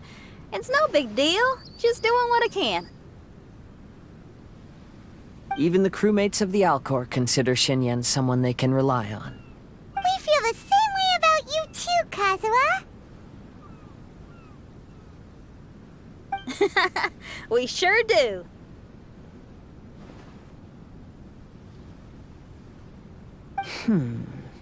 Well, then, as a trusted friend, I have something I'd like to talk about.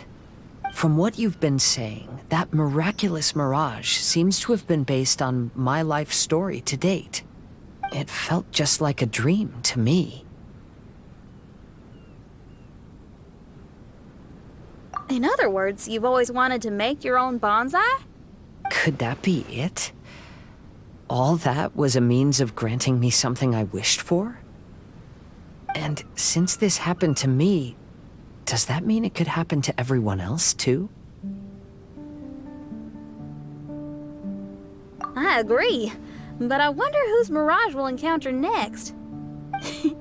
I'm actually kinda looking forward to my own mirage if it's a dream come true like you say. Wait, you actually want something like this to happen with you too?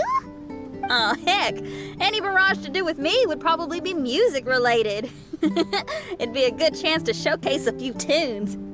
You mean you'd want to do a performance in there? Why not? I don't think any self-respecting musician could stay silent on these islands. Just look at this place. So much confidence and optimism! Xinyan rocks! Oh, Traveler, Paimon wants to try some of the fruit growing on that cliff over there. Let's go pick some.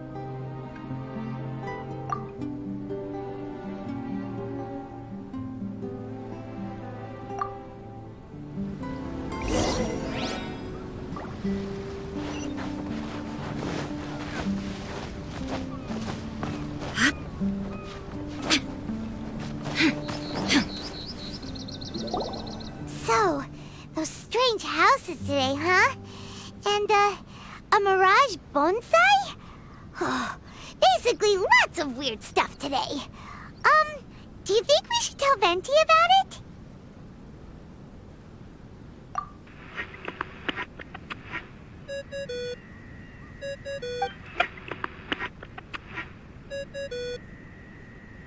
There's no answer.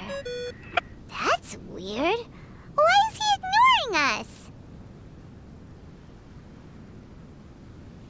Maybe he got distracted. Or he forgot to bring the bomb to his performance. Or he got drunk and fell asleep under that huge tree. Maybe we should try contacting him tomorrow. Traveler, Paimon. So here you are. Mona! Are you all done chatting with Fischl? Close enough. She was a little downcast. I think it has something to do with the mirage we saw today. Fischl has been very excited about this trip from the start, but I have a feeling she doesn't want to see her own mirage.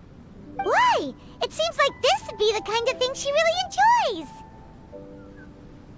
I'm not sure at this stage, but I'll keep an eye on her. There's something else I wanted to tell you. I tried performing a divination again on the beach.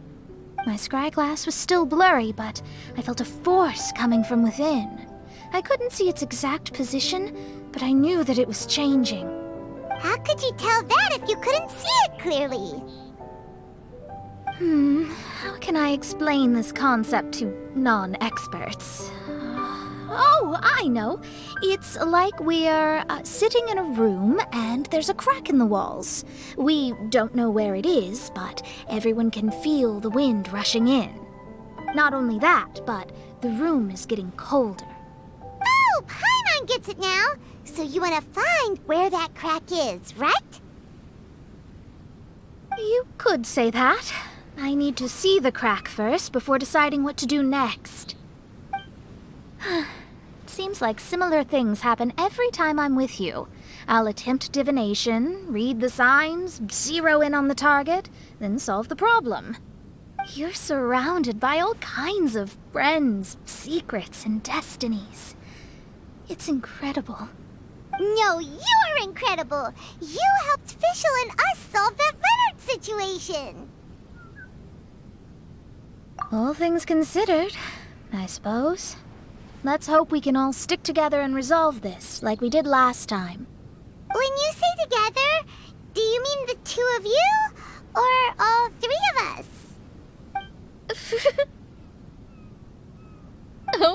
Okay, the three of us then. Sometimes Paimon offers an insightful perspective that can be very helpful to me. Really? Aw, Paimon's starting to like you a lot, genius astrologist Mona. Yes, that's the perspective I'm talking about. You'll never meet another astrologist as clever and charming as me. Yeah, everything about you's great. Except for, please don't laugh like Fischl again. Ever. Oh, sorry. Friends' habits rub off on you when you spend a lot of time together, don't they? I'll keep observing the stars. Keep in touch, traveler.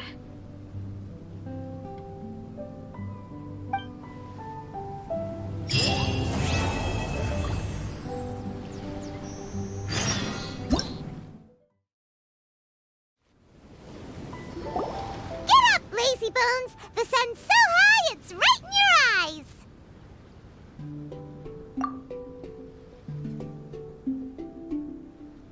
Yeah, that's why you couldn't see that the sun's in your eyes! I trust you slept well? Sounds like the same story for everyone. I got up first today, so I took a walk around and picked some fruits for our breakfast. And Paimon's been waiting for you to get up so she can finally dig in!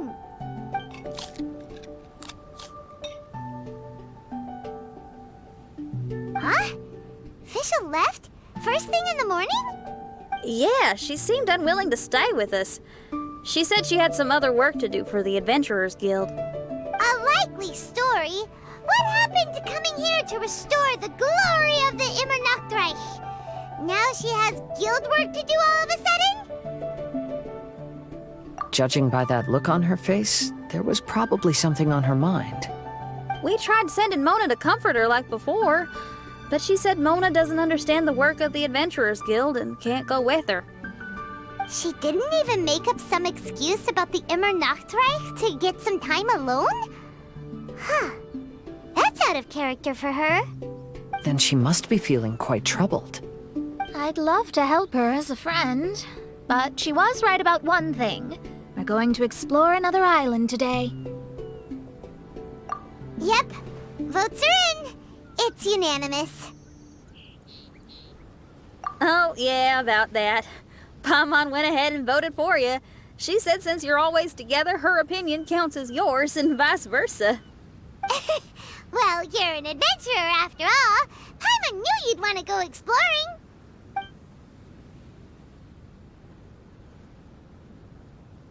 Fischl said there's something she wants to investigate and suggested that we all go ahead in the meantime. She told me not to worry. She'll catch up with us when she's done.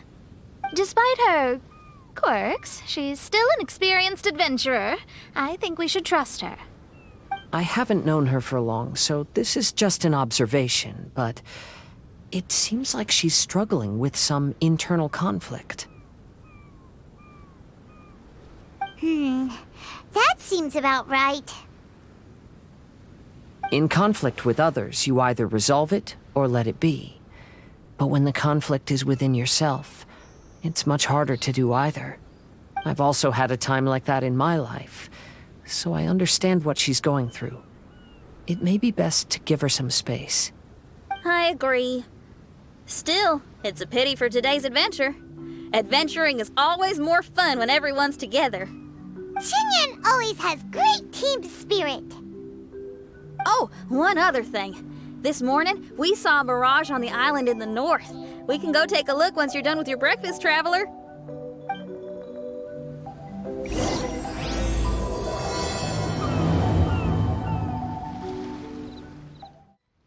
This island looks pretty normal. I smell something burning on the wind. My scry glass is getting clearer, but I still can't see much. Hey, look what I found. It's a... Well, is it a drum or a plant? An instrument made of a plant? Xinyan,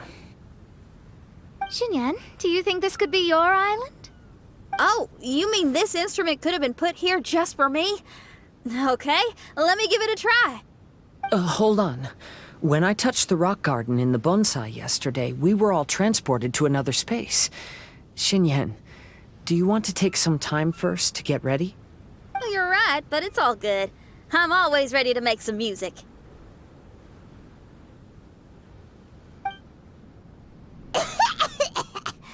Paimon just got a mouthful of dirt! Paimon, are you okay? Just as we thought. We've been sent to another place. Oh, why does this place feel so bleak? Xinyan, are you sure this is your mirage? I think so, yeah, but you're right. Why is it so bleak here? Look, there's something really bright over there. It's almost like it's inviting us to go check it out. Okay. Let's go have a look. Wait! This is too obvious. Surely it's gotta be a trap. That well may be, but there's also nowhere else for us to go. If this mirage belongs to Xinyan, I don't think we'll find any traps here. Now you're talking. You know that wouldn't be my style.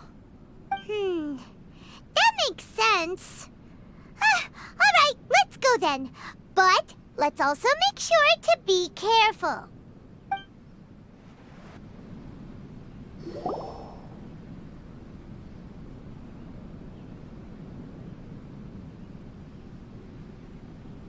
The door is locked.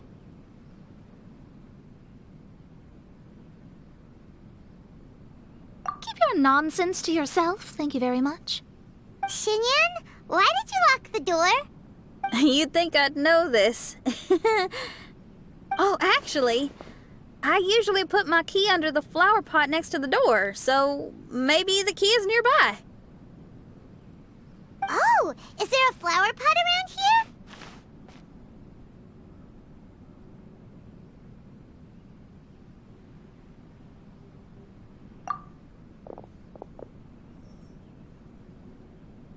I guess it's worth a shot.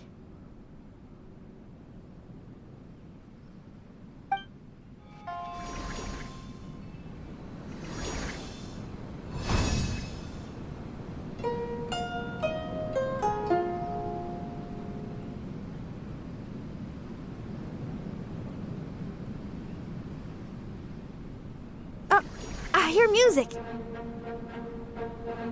This place really is dedicated to music.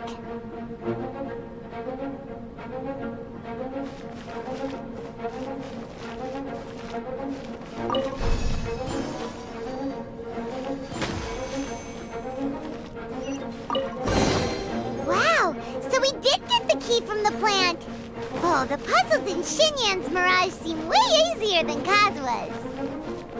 Well, his life experiences are far richer than mine. You flatter me. Wow! That flower is huge! It's so odd here. Is it because of that flower? Heck yeah! I wasn't expecting visitors. It talks! Paimon knows, but this is different! Hi! We touched those drum-like plants growing on the beach outside, and we're transported here. Are you the owner of this place? This is the Hall of Music, and I'm merely its gatekeeper. Tell me, my friends, are you here to pursue the ultimate expression of music? Oh, you betcha. Then tell me, what do you hope to express with music? The spirit of resistance. Right on, great answer. I'm so glad to hear that. I consider myself very lucky to meet another musician with the same ideals. Even giant flowers get along well with Xinyan. People who are easy to get along with make friends wherever they go. Well, if you've made it this far, you must wish to venture deeper into the Hall of Music. However, I must apologize. My singing voice is required for entry, but unfortunately my pipes are a little dry. Are you alright? Do you need, some cold medicine or something? It's just that I haven't had any glacial spring water in a very long time. If I could drink some of that, my voice would be rocked and loaded and ready to clear your path. Glacial spring water? Yeah, with one sip of that, anyone could sing the most beautiful song, no matter if they were a weary adult, a sleepy bird, or even an ignorant child. Oh. Okay, I'll find some for you. Where is this spring? Ah, thanks, you're the best. Well, spring water helps plants grow up strong so they can scale the mountains that lie in their way, so I imagine the spring can be found somewhere on the mountain range protected by plants. You mean we have to go hiking? Aw, Paimon thought some seawater would be enough. Spring water and seawater could not be more dissimilar. Oh, but you may need my powers in order to see the spring. Give me your hand, friend, so that you can see through my eyes.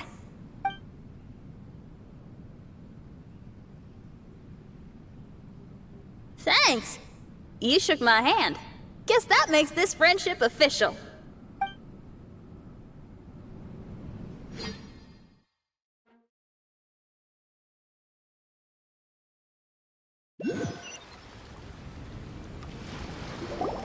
Ooh, we're out! Ooh, it's much brighter here. I didn't mind that hot cave, though. Glacial spring water can be found on one of the mountains around here. Let's all look for it. Wait, how can there be light coming from below the ground here? Is this a water vein? According to that flower, the water vein is related to the plants, and the plants will lead us to that spring. So I guess we should follow the water veins. Well, the flow of water is blocked here. Is it because of that pile of rocks? Let's remove them. Everyone, I found a note here.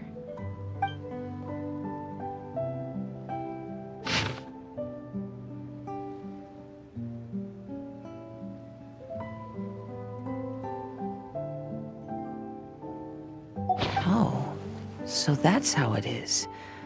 What an interesting island. Look at this style and signature. It's from Albedo. He's one of our friends from Mondstadt. He's an amazing alchemist who's visited this island before. He left this note here for future adventurers.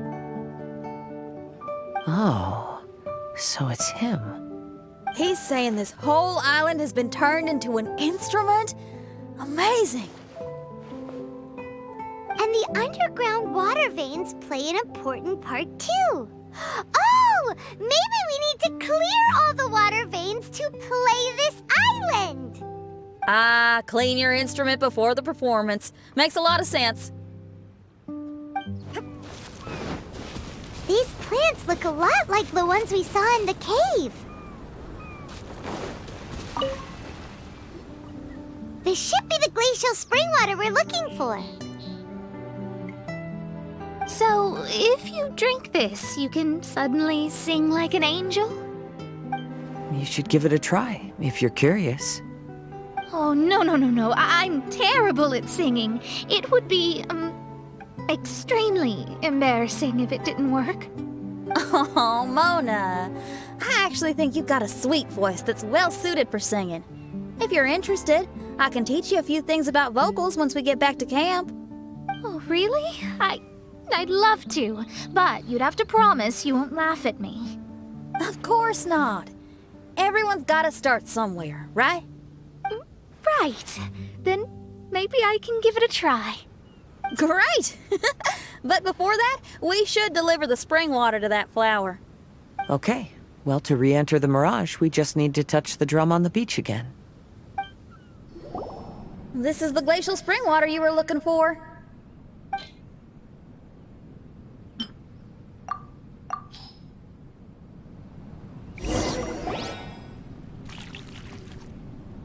I'm feeling a lot better now. Thank you very much. Now, I'll send you to your destination. Whoa! I'm going to lose my hat! This scent. I think we've arrived at a mountain near Liyue. What? It's so dark here. Wait, listen. There's a voice. Can you hear that?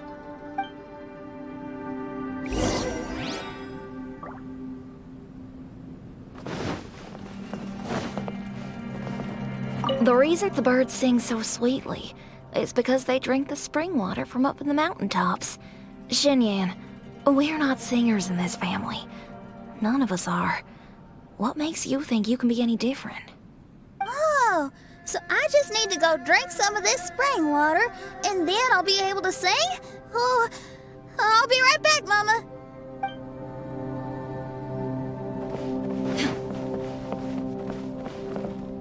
You mustn't stay out so late in the mountains by yourself, child. You scared the bejesus out of me. Here, this is the spring water you were looking for. Really? Oh, you're the best, Daddy.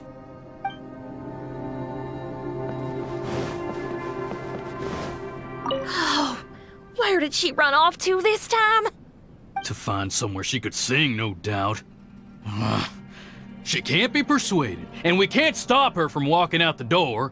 Did you really have to lie to her like that? How was I supposed to know she'd go running off looking for spring water? Oh, when is she gonna come to her senses?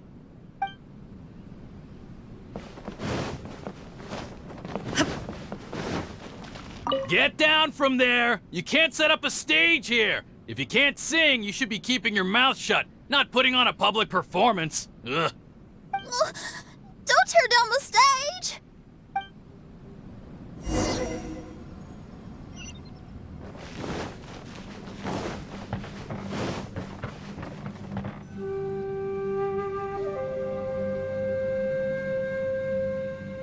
Xinyan, my dear child, why are you playing that crass instrument again? It's not ladylike. Oh, Xinyan, your mother has asked me to teach you some embroidery when I can find the time. Oh, it's an elegant and enjoyable craft. Just come to Annie's house whenever you're free. Quit making that racket by the side of the road. If you have to play, play something classy. Why are they being so mean? Oh, these people. That's it! Why are you not yelling back? What happened to your rock and roll spirit?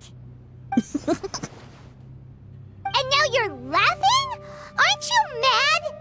Sometimes it's hard to get mad when you hear the same thing 100 times. Still, thanks, Paimon. What? Auntie Jishang, how are you doing? Oh, dear child, I've been waiting to hear from you for a long time. This weekend, I'll be free. Auntie, stop thinking about me for a hot sec. Your stove is still on and you're cooking soup, right? Oh, you see, it's all burnt. Oh, how did this happen? Oh, my. Uncle Jew, little Jew is playing in the mud by the river again. Didn't you tell him not to do that? What? That rascal is up to his old shenanigans behind my back again, is he? Oh, well, we'll see about that. Oh, sorry, Uncle High. I'll move my stage someplace else. But your musical taste needs to evolve if you want to keep up with the times. Maybe you didn't know, but even the most famous opera singer in Liyue likes listening to my boorish music. What did you say? Is that true? You're not making this up, are you? I'll have to look into this. They're all gone. See? Knowing the right words to say and when to smile can solve almost any problem. If that's the case, then what's your rock and roll spirit for? My rock and roll spirit isn't something I just use to win an argument. That'd be a real waste. Rock and roll is a revolution. Transforming your identity and destiny, saying goodbye to concessions and cowardice, it does them all.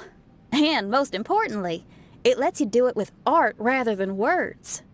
My rock and roll has an unbreakable spirit, like a flame in a rainstorm that refuses to go out, or the magma that never stops boiling under the surface of the land. Okay, let's go. Let's go that way. There's a side path right there. What a great mindset you have. If anyone ever called me anything less than a genius, I'd be furious. Really? Paimon is tempted to give it a shot. Ona is glaring at me. Paimon, there's a difference between embracing the spirit of rock and roll and playing with fire. To tell you the truth, I'm also starting to develop an interest in rock and roll. Seriously? Oh, this better not be a joke. No, I'm serious. Rock and roll's ability to cultivate such a strong will in people is an incredible thing.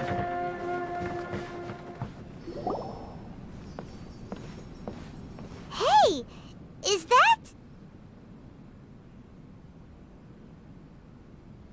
Another door. More delightful individuals await us on the other side, I assume. Let me handle it. Piece of cake.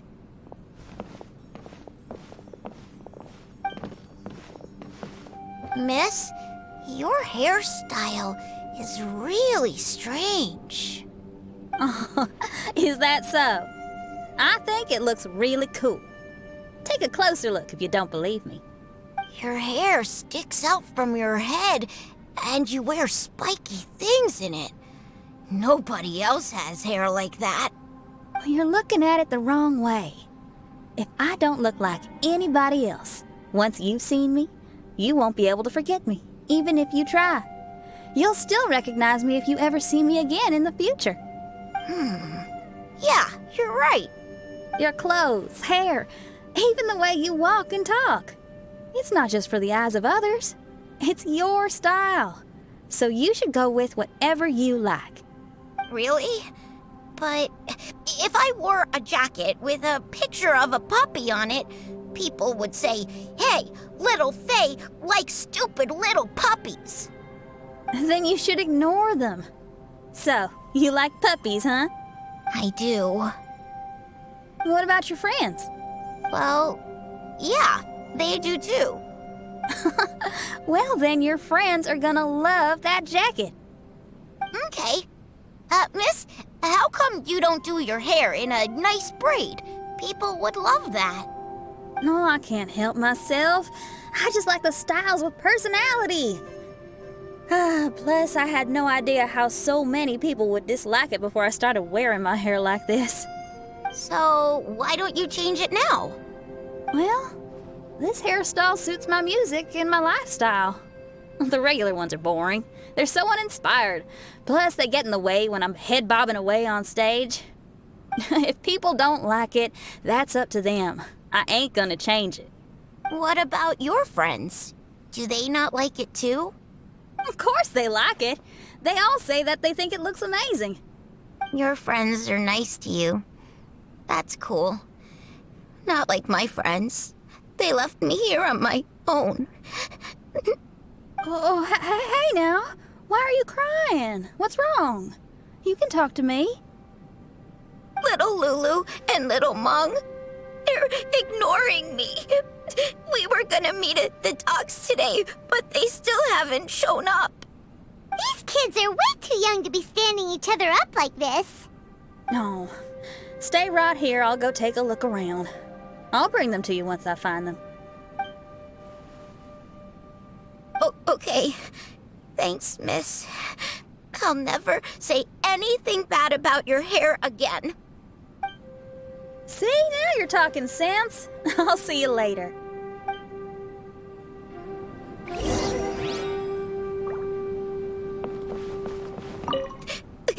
Why don't little Mung and little Lulu want to play with me? Excuse me, are you little Lulu? Are you looking for me, miss? Didn't you promise to meet little Faye at the docks? Why aren't you going to meet up with him? He's crying because he thinks you've abandoned him. Huh? Oh, that silly dum-dum. Why didn't he just come to look for us? We prepared a surprise gift for him. A surprise gift? How strange. Excuse me, are you little Mung? Little Faye is waiting for you at the docks. He's been waiting so long now that he's in tears about it. Oh, why is he so dumb? He could have just come here and found us. Oh, never mind. I'll go find him instead.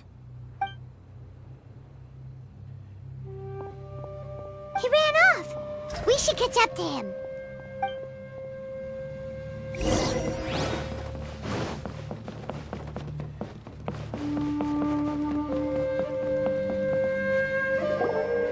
You dum-dum, we were preparing a surprise gift for you. We didn't think that you wouldn't come to try and find us, and definitely didn't think you'd start crying about it. I'm sorry for being such an idiot. No, I'm sorry. You're not an idiot. I guess we shouldn't have been so secretive about it. We didn't come to the docks to meet you because we wanted to give you a big surprise for your birthday. Huh? This is... We brought you loads of yummy lotus heads! And here's a handwritten birthday letter from me and Lulu, too. Please don't call our handwriting ugly, okay?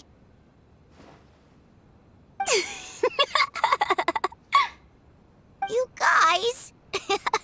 Thank you. And all's well that ends well. It was all just a misunderstanding.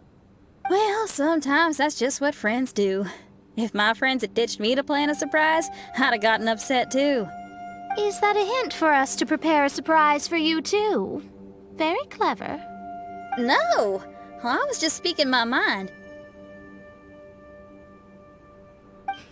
I know. I was just joking, seeing if I could give you a fright. Everyone? Paimon's hungry.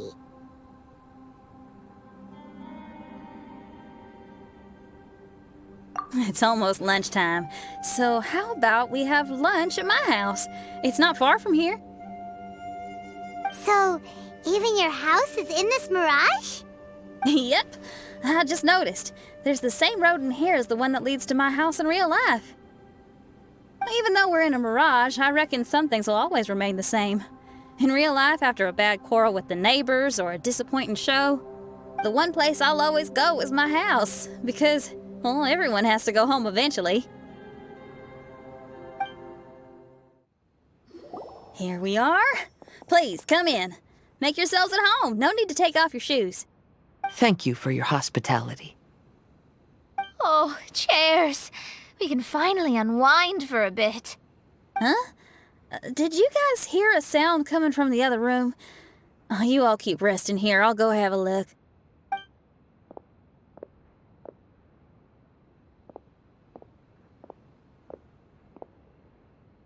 Oh, the lights aren't even on. And there's no one... Whoa! Dun-dun-dun! Happy birthday! What are you two doing? Why are you sitting in the dark inside my house? You scared the bejesus out of me. Yunjin, you were totally right. She does get spooked. It's your birthday, so we planned a surprise party for you. You girls really shouldn't pull these pranks while pretending to be all sweet and innocent. Huh? Come on now, what's wrong with that? Who says that being cute and innocent means you can't pull pranks? Back me up, Xiangling. Totally, Yunjin. Golba pulls pranks on me all the time, too. All right, you win. Beidou needs to do something today, so she has asked me to deliver her gift to you. So, here they are. A custom-made dagger and the score of a composition from abroad. As for my offerings, I had these gold hairpins and iron hair ties, custom made for you by my family. Iron hair ties? You're telling me that your family used their 1,000 years worth of experience to make hair ties? What's the problem? Hair ties may look simple and unassuming, but they actually require a lot of intricate craftsmanship to make. My gift is one of a kind. A little while ago, I came across a bespectacled blacksmith on the street. The way he worked and talked, it felt almost like he could see right through stones. I was skeptical, so I asked him to help me make a bet. And when the merchant cracked the stone open, there was indeed a piece of raw jade inside. I took the jade on the spot and ground it into a pendant, which I then strung on a cord. You can use it as an accessory. Wow. You made a jade pendant for me? Yeah.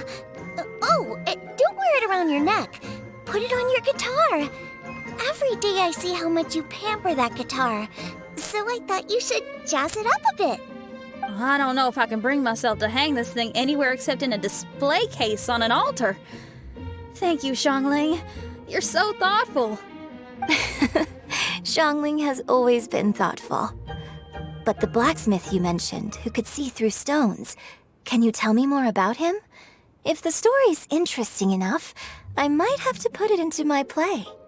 I'm not exactly sure, but I hear that he was sick for a while and was so disoriented during that time that he couldn't remember anything and felt as if his body didn't belong to him. And then, all of a sudden, he recovered. He's all fine now, except for some reason, he can now tell the difference between valuable and worthless stones just by looking at them. That's certainly peculiar. No, let's not get into that. The food is getting cold. Let's eat!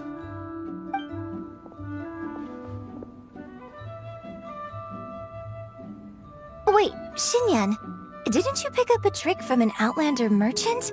The one you taught me on my last birthday. Huh? Oh, you mean making a birthday wish? Yes, that's the one. They also light candles and cut cakes in other regions. But we didn't have time for that, because we were too busy bringing the food over. It's fine. I can just use my imagination. Okay, let's count to 3 and you can make a wish. 1, 2, 3. What should I wish for this year? My wish is...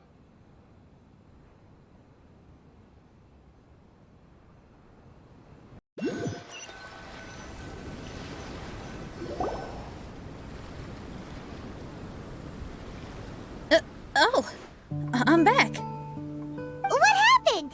Paimon was just peering through the crack in the door. Given that we are in a mirage, Xinyan, did anything significant happen inside the house? Paimon knows! She ran into some of her friends who were throwing her a birthday party. Yes, I heard all that. I mean, something she did herself. Oh, I made a wish. It's pretty interesting now that I think about it. When I entered the room, I found Xiangling and Yunjin, 2 of my best friends.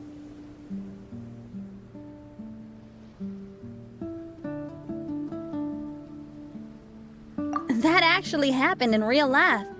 They paid me a surprise visit on my birthday, set a table with delicious food, and persuaded me to make a birthday wish. Xinyan, what was your wish? My wish was to perform with someone completely unexpected. I wonder who this unexpected person might be. I've just figured it out.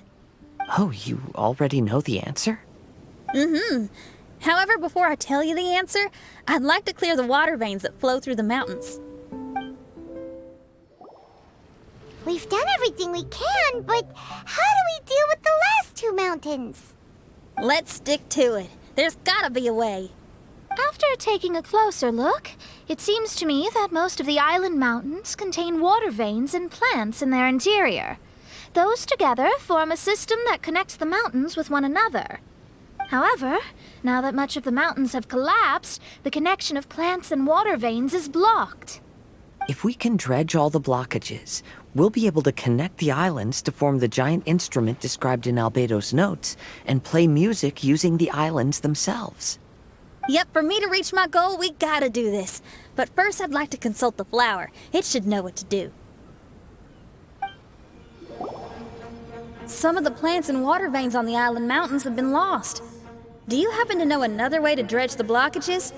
I know someone who can help you with that. Go ask my companion, Frozen Soul, who lives upstairs. Who are you? And what brings you to me? Nice to meet you. We were wondering if you could use your power to dredge the mountains on the island? Mountains? Oh, I see.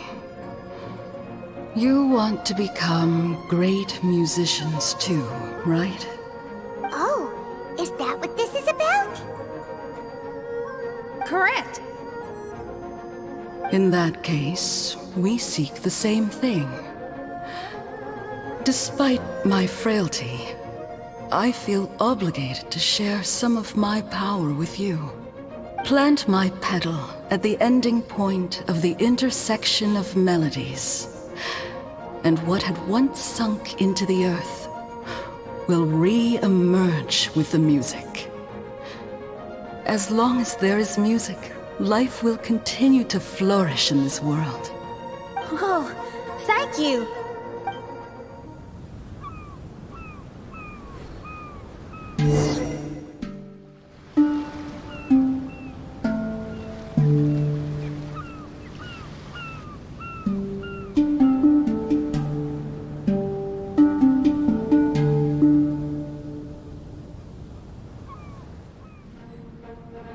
Can you feel anything now that we've planted the petal? Yes, I can feel it. The sun is shining brightly. The sea gleams like a gemstone.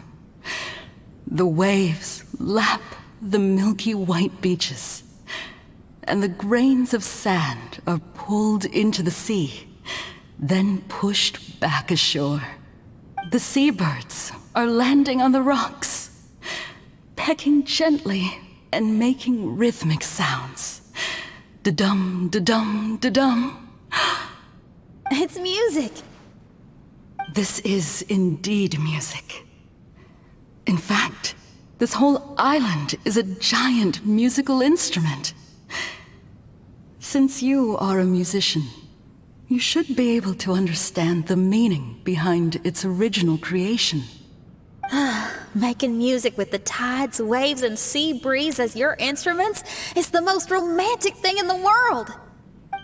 Let's go, everyone. It's time for my performance. Kazuha, can you feel the wind? Which direction is it blowing in? It's coming from that direction. I'll take you to a hill where the wind blows. Finally, the time has come. Everyone, I once made a wish to perform with someone no one could have expected. And today, on this island, I found my answer. No one knows the name or appearance of the man who transformed this island into a giant musical instrument so many years ago, but he is unquestionably one of Teyvat's greatest musicians. I never imagined I'd be able to see such an instrument, and I never imagined we'd be able to play it during a high tide. No. Music is the gift one gives to their kindred spirit, so I'll play something that makes for a better duet with the original musician. No rock music for today. Instead, I'm gonna show you something new.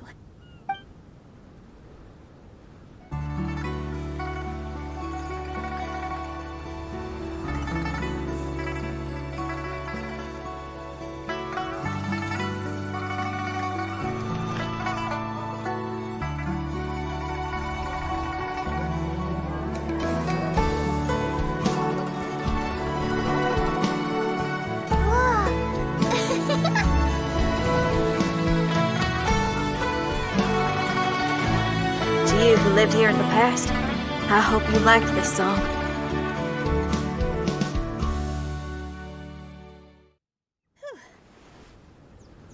How was it?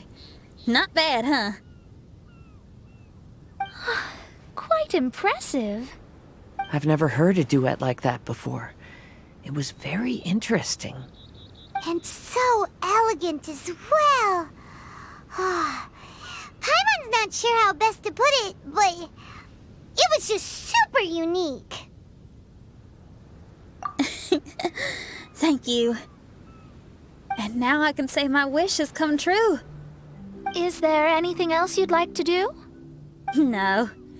In fact, I reckon I'll get a good night's sleep tonight. Does this mean everyone is free for the time being? If so, I have a suggestion. I'd like to return to the Fatui camp and see what's going on there. Oh, so you've discovered the Fatui camp as well? Wait, you know about it too? Of course, I'm a genius astrologist. Didn't I mention that my scry glass is recovered a little? I can sense what's going on here through divination. I didn't know the Fatui were here too. Indeed. I also informed Fischl of this when we parted ways today. If she runs into them, she'll stay hidden and out of danger. I see. Then perhaps we should tell everyone what we know. A strange machine and delirious Fatui? Are you suggesting these are connected to the Mirage? I can't say I'm certain, but I don't believe they're completely unrelated. Fair enough. Let's go check out the camp. Whoa, where did they come from? Witness my great undertaking! My apologies! It's strange that on our way here, we've only run into local monsters and no Fatui. How bizarre. There are still signs of the camp, and the machine is still here, but all the people have vanished.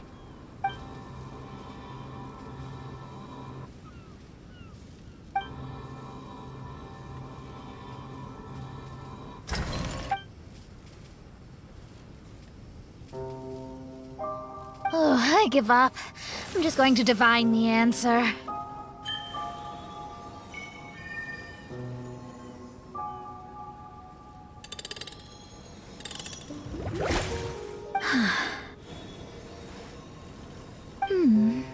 What's this? Some kind of energy flow? Oh, sorry, everyone. I can't seem to find any trace of the Fatui. My scry glass has gotten hazy again, but this time I can sense some sort of energy converging and taking physical form. The destination is the island over there. Whose mirage will it be this time? Let's head over and have a look. Maybe we'll be able to find something there. Here we are. Huh? Fischl? It's really her! Hey, Fischl! My imprudent retainers. You finally arrived. Oh, my. Long time no see. It hasn't been that long, has it?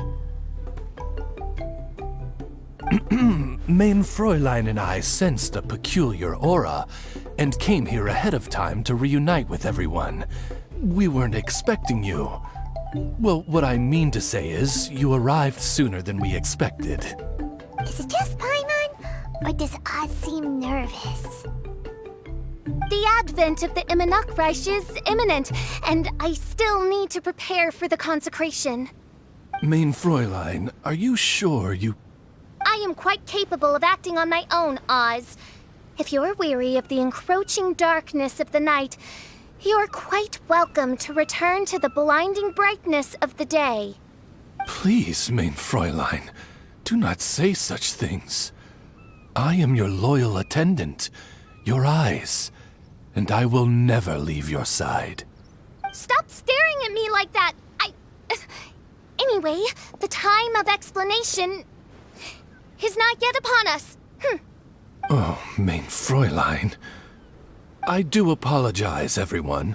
Main Fräulein is having a rough day. Please, do not take it to heart. I must also excuse myself now. Huh.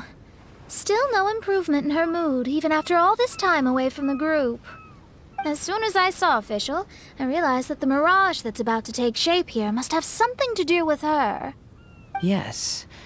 I, at least, felt a peculiar sense of familiarity when I approached my mirage. Me too. Even though it didn't really make sense, I just had a feeling that something exciting was gonna happen. Exactly.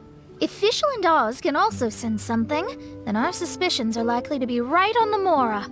Fischl's probably agitated because she doesn't want to confront her mirage. How come? Maybe her mirage conceals some secrets that she doesn't want anyone to know about. Let's all take a rest here for now. When the mirage appears, we will get to the bottom of this mystery.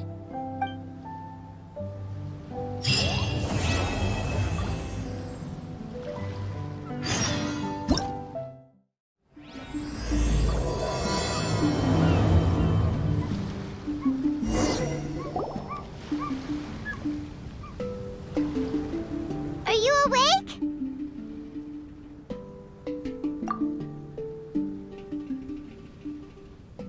It might sound hard to believe, but no, nothing's happened. You're awake? Then let's bring you up to speed. We've searched everywhere and found nothing unusual at all. Based on the previous two mirages, we should have been able to find something that acts as an entrance. Is it possible that the time has not come yet? You mean we should wait a little longer? Yes. Plus, Fischl is still nowhere to be found, and I highly suspect that she's even more eager to find the entrance than we are. So, let's wait. Let's give the Mirage... No, give Fischl some more time.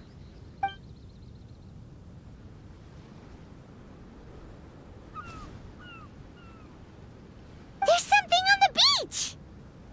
A book. And next to it is... A raven statue?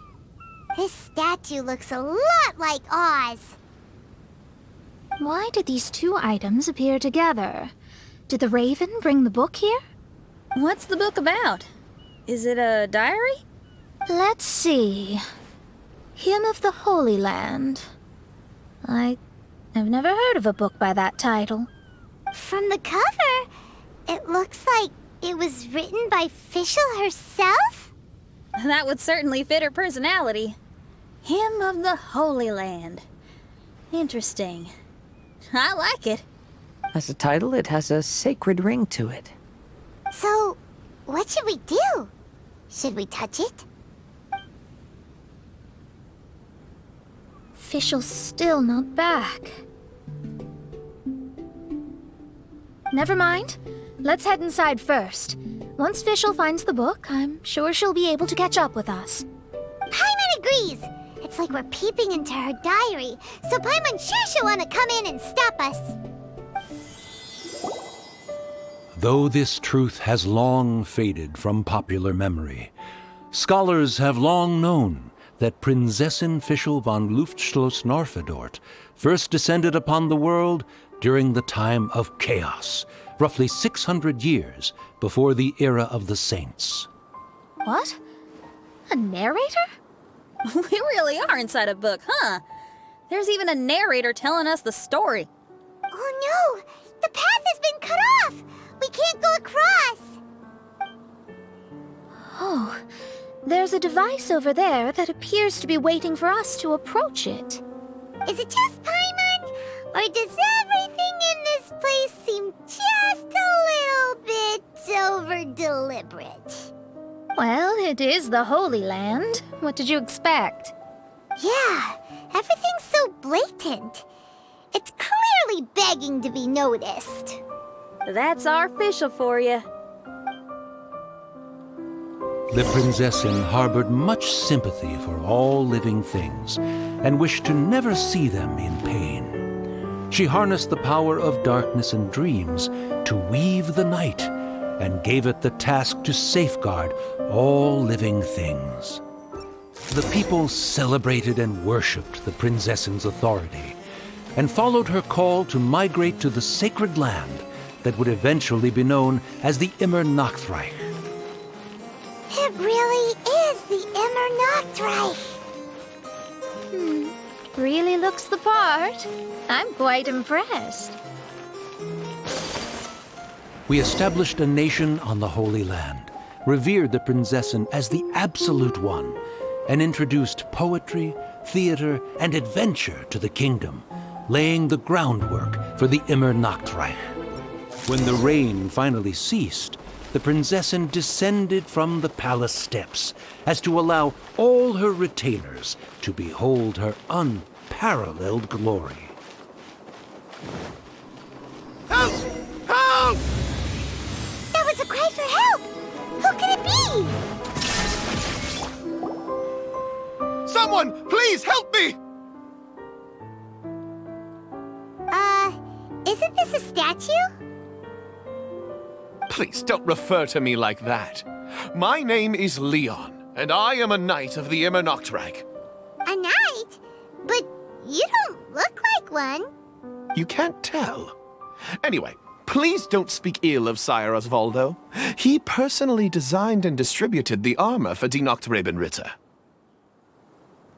Well, you must have heard that one before, surely. That was his full name, Osvaldo Hofnevines. So Magistus was the easy pronunciation. I agree. Or so it seems. Dear friends, I apologize for interrupting your lovely conversation, but I believe you haven't been informed that the gate ahead has been locked. Yup, that's news to us. I'm hoping you'll be kind enough to save me, and in exchange, I'll gladly teach you how to unlock the gate. Well, I guess we'll have to save you then. Valiant heroes, no words can express how grateful I feel right now. Thank you very much. Remember, this is the password that unlocks the gate. May my people be freed from the shackles of ancient decrees.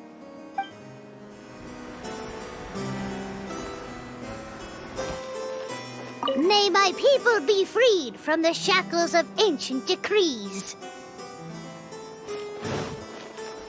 The great secretaire, the lords, and the devoted Nachtrebenritter mounted the tower to pledge their allegiance to the Prinzessin, kissing the hem of her exquisite purple dress and taking pride in their loyalty.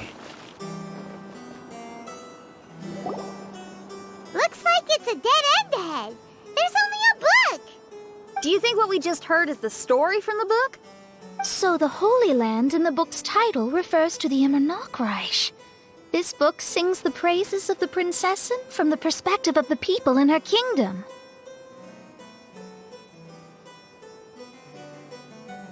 We're on the last page of the book, but the story doesn't seem to have ended. What happens next? Paimon wants to know what happens next. I guess we'll have to keep exploring. As for this book... Wait, I have an idea. Now that we've finished it, let's close it. Huh? We've been transported again, but we're not back on the beach. We are somewhere in Mondstadt. Greetings, Honorable Kaiserin Derver Ertelang. Amy, dear, I've made steak and fisherman's toast. Come on, eat up before they go cold. Mother... Oh, look at me being so forgetful. Ahem. Dost thou knowest, Prinzessin der Verurteilung, that the hour of luncheon encroaches. Of course, Mother. Ah, behold the view from the window, a delight to the senses. Prinzessin, Kaiserin, would you care to join the Kaiser der Verurteilung for a grand royal picnic? We shall enjoy the scenic view and partake of the delicacies granted to us by the heavens. Yes, I shall gladly join you. Oh. Does anyone want to say anything about that? Okay, I'll bite. So, Amy, that's Fischl's real name? Seems like it. The other two voices were probably her mom and dad. Why are you all giving me that look? Forgive me if this comes across as rude, but is your surname truly Magistus? Huh, you think I was bluffing? My full title is and always has been Mona Magistus the Astrologist. Oh, my apologies. Don't you think that's a bit long? Well, it's a special case. Only geniuses get titles like this. Well, that makes no sense. What are your thoughts on the scenes we just witnessed? Well, it seems that closing the book is one way of effecting change in this mirage. Well, I think it's sweet that Fischl's parents are willing to play along with her. Well, they probably didn't indulge her forever. Based on the voice, this was surely a memory from her childhood. It's a different story now she's grown up. You know a lot about Fischl, Mona. After all, we've been friends for quite a while. Speaking of, I wonder where Fischl is now. That voice mentioned that she was heading out. We may as well go outside and see if we can find anything. Oh, we're back! Wait, why are we back? We haven't finished the story yet! This feels as awful as purchasing a counterfeit astrology tutorial or realizing you've forgotten your wallet in the middle of dinner. This is torture. I think they're a little bit upset. To be honest, I also don't like to read books that end on an unexpected cliffhanger. No one likes that. All right, let's enter the mirage again. Good idea! Let's go!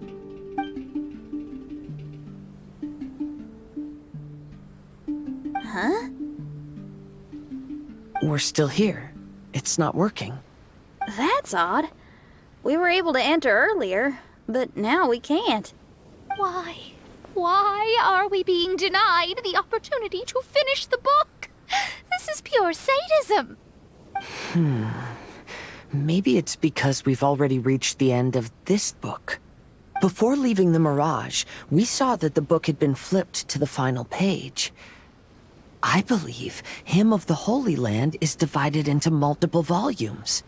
It's like one of those sneaky light novel marketing schemes. If you want to know what happens next, please buy the next volume. Ugh. I have to see the ending. Yes, the ending! Everyone wants to know how the book ends. Huh? Who's there? Heavens above, she saw me. Stand up straight, stand up straight. You're... I'm Ask Me for Directions, Arnold. That name's a little on the nose. So, Arnold, let me ask you something. It's Ask Me for Directions, Arnold. So, ask me for directions, Arnold. Let me ask you something. Yes, ma'am. Are there other volumes of Hymn of the Holy Land? Where can I find them? You're asking the right person. Hymn of the Holy Land is the sacred scripture of the Immer Nachreich. There are 3 volumes in total, with the other 2 stored in 2 high locations in the castle. If you wish to find the second volume, you must climb to the very top floor of the tower. Tower? You mean that tower over there? That is, indeed, the tower where the sacred scripture is stored. If you look closely to the cave right over there, you'll find a secret passage that will swiftly take you to the tower. Okay. Thank you, Arnold. It's Ask Me for Directions, Arnold. Do you have any other questions for me, fair maiden? Concerning, perhaps, my relationship status or monthly income? No. Goodbye. Let's ignore that, Raven, and proceed.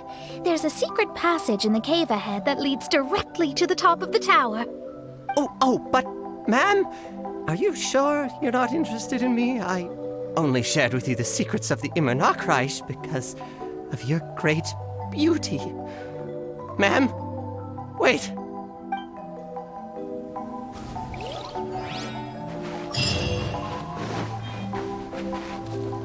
Why did the lady appear so irritated? Did I say something inappropriate? Oh, what must I do to win her heart?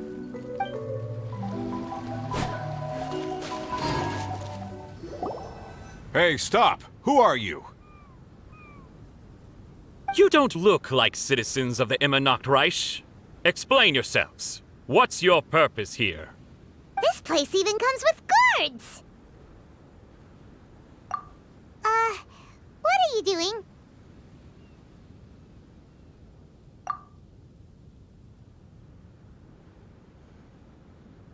How can you prove that you are Her Highness's retainers? Such an absurd question betrays your ignorance. May my people be freed from the shackles of ancient decrees. That's the password of the Immernachtreich. They really are Her Highness's retainers. Oh my goodness, we didn't know. Please, forgive us. Now step down! Yes, we're leaving now. They're gone. This is the second volume of Hymn of the Holy Land. Everyone ready? Bring it on! However, the Immernachtreich soon became plagued by a perpetual nightmare. Tasrak, the wicked dragon, infiltrated the subterranean, crossed the bottom of the sea, and eventually came to roam above the capital. Huh? A dragon? The only thing I notice is gloomy weather. Could the dragon be some kind of metaphor? If that's so, her arch-nemesis Tasrak, the wicked dragon, is made up of everything that opposes her and rejects her fantasies. Knowing their peril, the people prayed to the Soteria. Oz, my faithful escort through the darkness, pave the way for thy princessen with the truth thine eyes behold. All that is lowly escapes my gaze. It is but a mere illusion. Is this to say that a flaw unseen is a flaw that does not exist, mein Fräulein? The princessen descended to confront the dragon, but the great battle was certain to damage the castle. Finally, she pierced through the dragon's scales with thundering retribution and spoke to all amid a downpour of the dragon's blood. She said, Help me! Somebody, please! Ah! We just got into the interesting part! What did the princessen say? That voice sounds familiar. Is it that Nacht-Robin Ritter fella again? Oh, thank goodness. Huh? What are you guys doing here? We should be the ones asking that. What are you doing here? I'm sorry you have to keep seeing me in such a wretched state. I suppose I'm still not good enough to play the role of a qualified Nachtrebenritter. Play the role? I'm ashamed to admit it, but I'm not a real knight. Rather, I'm a new actor who recently landed a job to play the role of a knight in a theater troupe. That's not really something to be smug about. Ah, well, you see, that's where you're mistaken. Theater is an essential part of Immernachtreich's culture. A fantastic theatrical performance is the greatest tribute we can pay to Her Highness. Oh, so this is your local culture? Exactly.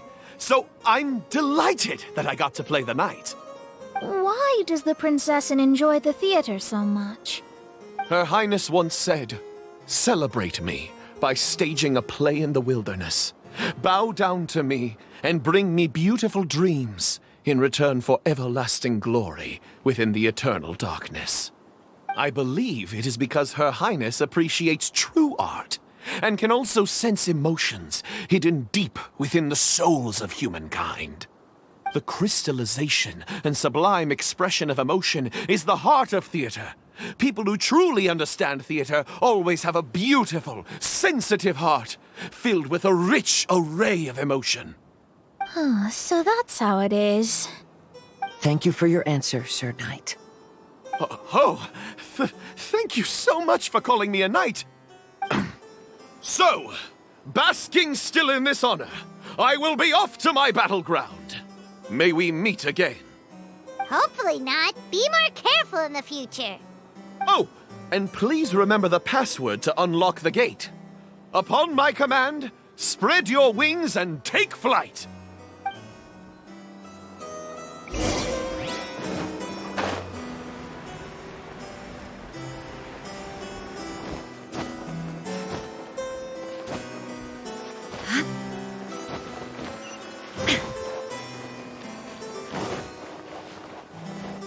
Upon my command, spread your wings and take flight.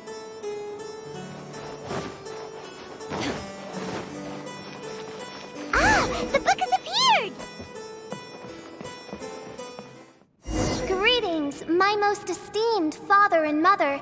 Today is celebrated as a festival in the Immonokreich, and I hope you can both spare some time. Amy, come on now, darling. You can't be carrying on like that at this age. You're a big girl now. It's time to forget the fairy tales. But... Oh, and I almost forgot to mention, I've bought you a new set of music course books. Give them a read, won't you? You should dedicate your time to something more meaningful. Oh. Okay, Mom. I understand.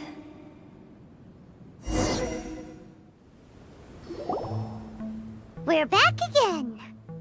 I believe we have just witnessed the true nature of the wicked dragon. This is something I am all too familiar with. There are always people who believe that our passions are a waste of time. Huh? You're...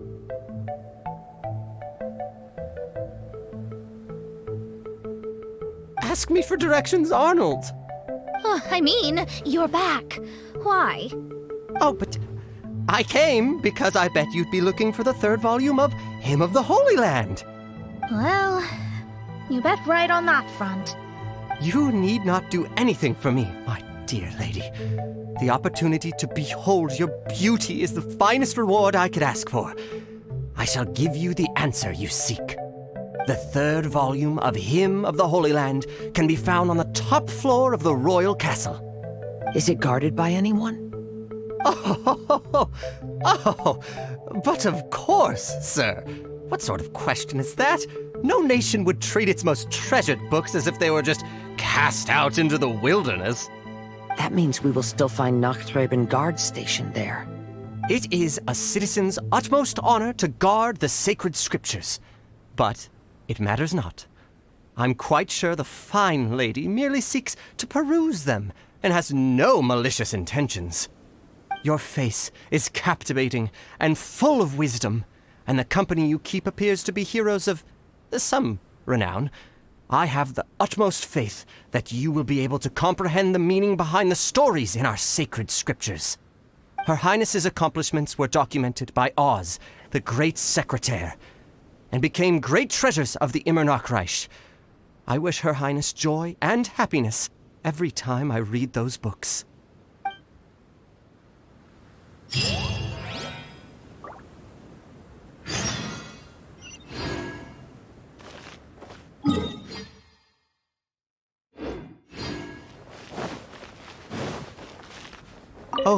Oh, what should I do?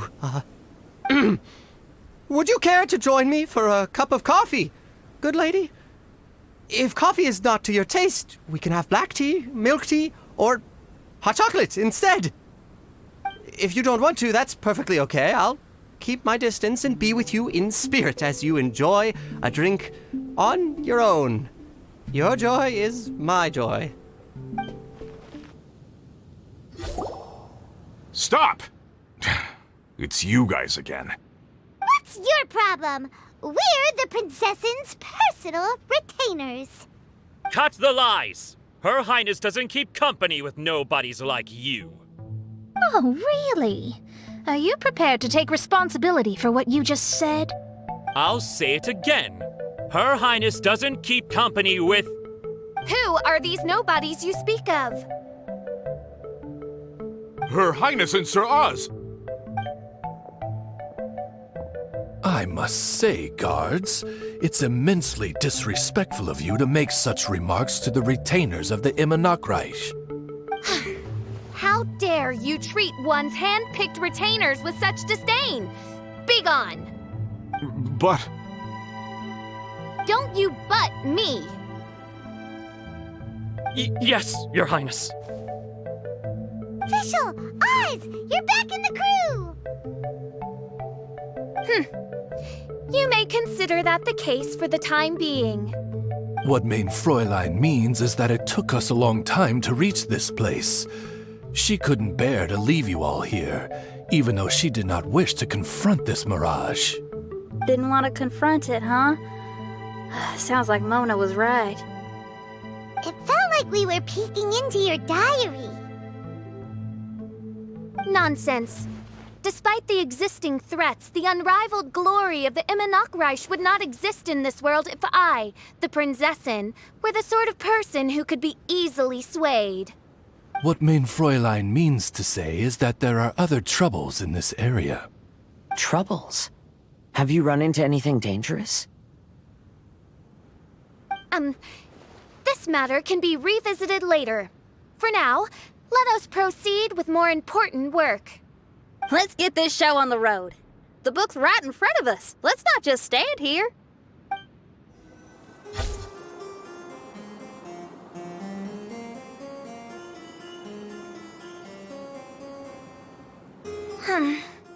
Majestic but fragile. Vast yet vulnerable. This domain both amazes and sickens me. She means that she has never seen such an extravagant mirage before, and even she is enthralled by it.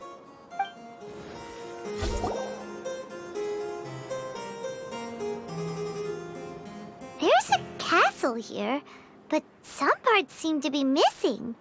Fischl, is this yours? Allow me a moment to reminisce. Mein Fräulein, you may recall that this is the toy castle you accidentally destroyed in a moment of deep distress. Oz, don't say it out loud. I suddenly recollect that 2 pieces are currently missing from my royal domain. So we have to find 2 missing pieces. Spoke amid a downpour of the dragon's blood. She said, "May my people be freed from the shackles of ancient decrees." Such wise and compassionate words could only come from your own writing, Mein Fräulein. Yet this kingdom appears to be anything but what I've described. The shadows lurking behind the scenes are disconcerting. Prinzessin Fischl again continued her song, and the interwoven chords of her sacred words became the Immernachtreich's hymn. She picked up mere stones to carve out mountains and oceans before bestowing upon her people castles and towns. My magnificent kingdom is a small and forbidden paradise.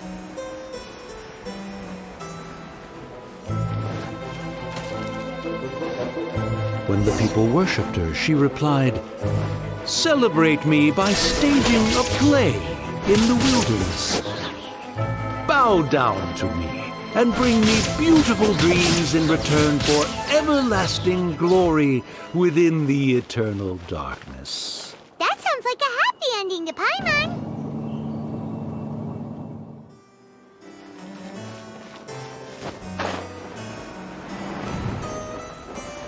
Help me!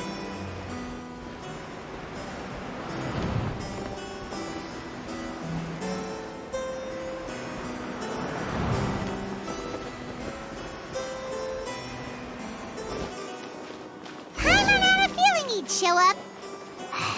Again? Please don't say that. I can assure you that this will definitely be the last time. Fella, if you want to survive and thrive, you should be more careful next time. A successful journey requires perseverance, courage, as well as a keen sense of danger. You have the first two, but in the future, please strive to be more vigilant. I shall remember your words for the rest of my life. But it is time to say our final goodbye. You may not have noticed, but the weather has improved, and the sea has become pleasant and calm. We have awaited this day for a long time. You may be amazed that someone as reckless as me could become an actor, but please believe me when I say it's not by chance. Every Nachtraben is looking for a way to contribute to the world. We just want to find our place, our destiny. We were born to seek the roles that fate has assigned us to play. You may not be aware that Hymn of the Holy Land is also a book of prophecies. Prophecy? But Paimon thought it was a sacred scripture. Yes, it is. Hundreds of years ago, the Immernachtreich was engulfed by a menacing shadow. But our ruler stood by and did nothing, as if she had lost interest in ruling the kingdom. Soon after, Oz, the great secretaire, appeared among us. He brought us the sacred scriptures and a most encouraging prophecy. That prophecy is just as it's described in the book, and predicts a blessed future for the Immernachtreich. As a result, we became convinced that the gloomy skies would eventually clear, and we have been eagerly awaiting for that blessed day. The Soteria, the Prinzessin der Verurteilung, she will eventually remember the paradise of the Immernachtreich. And on that day, we will devote to her the plays that were promised in the prophecy. That is why I have stepped forward to take on the role of a warrior. I'd do whatever it takes to prove my devotion to her. Your Highness! Oh, right! Yeah, she was lurking in the back when we rescued you for some reason. My citizen, thy will is strong enough to sunder the wicked dragon's wings. I shall now receive thy blessing. It is my utmost honor. Thou hast done well. 'Tis almost most evident that thou dost possess the virtues of a knight. Go, take thy position, and wait for the performance to begin. We commend your unfaltering loyalty to Her Highness. Her Highness will now lead her retainers into battle against the shadow that plagues the Immernachtreich. Thank you, Your Highness. And thank you, everyone. In that case, I will take my leave. Oh, by the way, please keep in mind that the password for the gate ahead is Xinyan, mein Sommernachtgarten. Paimon's confused. What were you guys role-playing just now? Is there not a single one of my lords and ladies who understood my precepts? Fools. What Mein Fräulein means to say is that you are all rather stupid. Yeah, you didn't need to translate that. I suppose this is the important business Her Highness warned us about earlier. Let's get this over with. Huh? Wait, what is it? What's happening?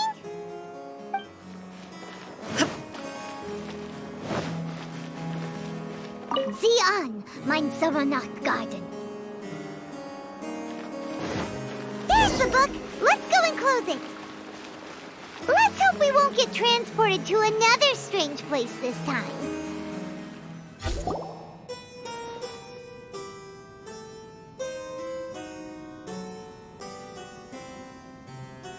Library? Why are we inside a library? You must be the arch-nemesis I've been looking for. The useless and cowardly so-called Prinzessin. How laughable. What gives you the impression that you can defeat me? You should know over the past few days, I've seen all of your fear and trepidation. Why is there another you? Is it a shadow? Shadow? Yes. I suppose that probably describes our connection aptly enough. So have you come to surrender to me, little Amy? You... And that raven over there. You must be Oz? Excellent. I have been waiting for you for a long time. I heard that a great secretary named Oz brought the hymn of the Holy Land into the Immernachtreich. I suppose that was you? At your service, mein Fräulein. Why did you call her Mein Fräulein? As you can see, that's also mein Fräulein over there. And if she is mein Fräulein, then does that not make her my master? Seems logical enough. I might as well inform you that the Immernachtreich is a place with no way out. Now that you've made it here, I shall crush you and make you my servant! As for Oz, despite bringing over that hideous book of prophecies and causing the foolish citizens to fall to their knees worshipping that piece of nonsense, why don't you come over to my side? After all, Fischl is destined to team up with Oz. Mein Fräulein flatters me. I see no reason to refuse. Oz? Where do you think you're going? Oh, he's actually going over to the other side. Fischl, haven't you taught your raven anything about loyalty? Oh, this is not the time to discuss my shortcomings! Have you been bewitched, Oz? Why should you trust that she's telling the truth? Is not the Immernachtreich a sacred land of liberty and theater? You are gravely mistaken if you presume the Immernachtreich to be some kind of amusement park. Listen closely. It is a tomb for those who cannot face reality. You will be buried here, and I will take Oz, the product of our imagination, and live forever in the royal castle. A tomb? You of all people should know about this. Why does it always rain in the Immernachtreich? Why isn't there any music in this so-called paradise? Because of you! It's all because of you! How pathetic. No, dearest Amy, you, not I, are the one responsible for all of this. You dreamed up a vast kingdom, but you can't bear its weight. Swayed by fear, you can't face the very world you've created. You may try to avoid it, but the fact is, you can't change yourself. I came here in your stead precisely because you failed to show up. The Immernachtreich is now mine, and it is not your place to tell me what to do.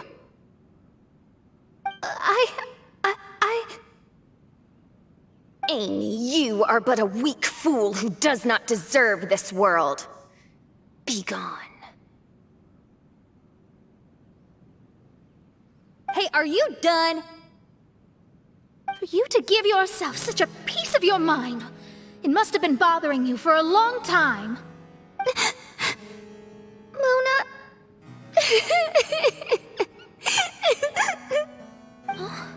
What's that look on your face?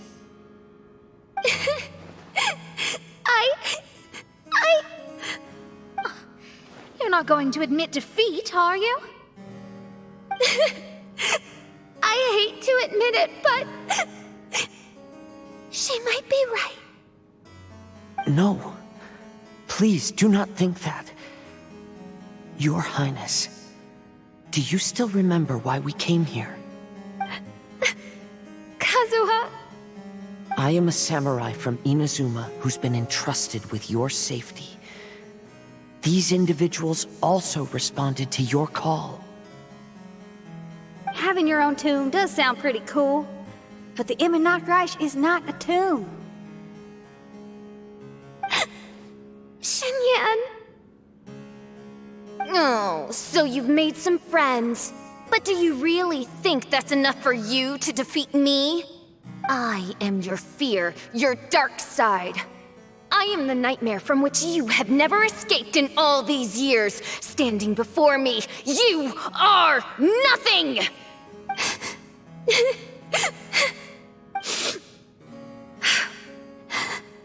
No, I can't. I can't lose. Not now. I will be the one to claim victory. Just you wait. I will make you regret everything you said.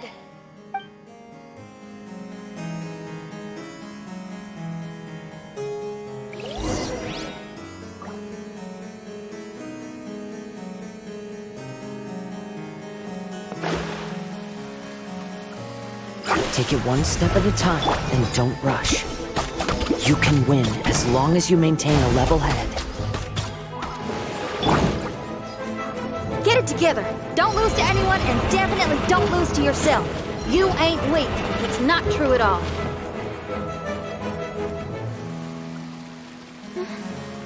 Oh, my divination attempts are working again. And the stars say the Fischl I know will obtain a landslide victory.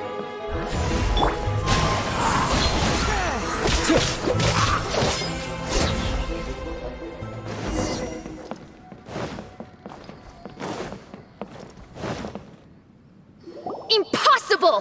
How did you make it through that nightmarish library? Stand down! Do you still think I'm going to lose?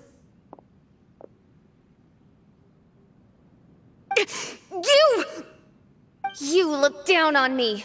You thought I was a worthless coward. And yes, I did used to be like that, because I am someone who can't face reality, who spends all day daydreaming and can't cope with setbacks or criticisms. But now I understand. I understood as soon as I first laid my eyes on this mirage. Do you see that incredible world out there? So vast, so breathtaking. That is my imagination, the source of my power. You act so arrogant under that dark cloak of self-obsession, but that's not your true nature. You're no Prinzessin. You're just a narcissistic speck of dust hiding in my shadow. You are the true loser, the one who's holding me back. You hide your fear and cowardice behind a facade of thorns and self-loathing. You are far weaker than me. Now give it back! What? Return to me what is rightfully mine. The Immonok, the castle, my people, and most importantly, my companion Oz. Oh, mein Fräulein, you speak with such eloquence and vigor now. You've truly matured into the Prinzessin. You've got some nerve opening your beak, traitor! No, mein Fräulein, I've come here to prove something to you all. As we all know, Oz will always follow Fischl, the Prinzessin der Verurteilung. It should make no difference whose side I am on, because you're both Fischl. But consider this. When I switched sides, you did not lose your identity, did you? Indeed. These are words of wisdom. What do you mean, my identity? Whom do you suppose Fischl truly is? Huh? This is my question to you, mein Fräulein. Fischl is... Well, Fischl is... She's a loser! A coward who refuses to confront her true self behind the fantasies and lies. No, you are wrong. Fischl is... me? Ah, you caught on most rapidly. Huh? That's it? Indeed, mein Fräulein. Fischl is sometimes the Prinzessin der Verurteilung, and other times not. She may be courageous and arrogant, but she may also be weak and cowardly. Fischl is you, both noble and humble. She is a first-rate adventurer with few friends and the Prinzessin der Verurteilung, the sovereign of the Immernachtreich. Fischl is both timid and strong. She's afraid of others' gossip, yet yearns for their respect. Most importantly, Fischl is often self-deprecating, beating herself up countless times, yet she always finds a way to rise again. Mein Fräulein, no one merits the name Fischl more than you do. It's a complex yet simple name that represents the beauty of dreams and liberty. With or without loyal admirers, Amy will always be Fischl. You are Fischl, the enlightened one, who has always carried that belief in her heart. May my people be freed from the shackles of ancient decrees! Thank you for creating the Immernachtreich and giving us a homeland, for authoring the hymn of the Holy Land in your subconscious, which offered us hope for a bright future. Please, embrace your darkness and return to your true form, Your Highness.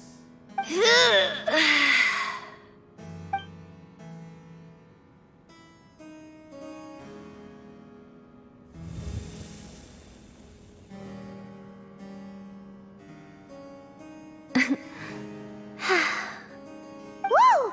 Fancy dress Fischl vanished! Wait a minute, and now she's back? Shadow seems to have returned to Fischl's heart, where it belongs. Everyone, lend me your ears. There she is. Citizens of the Immernachtreich, do you hear my summons? Yes, Your Highness. There she goes again. I am so done with this. Oz speaks the words of truth. Today is a grand occasion, for it is the day that I seize back my heart and reclaim control of my kingdom. I hereby announce, welcome to the Immernachtreich! Yay!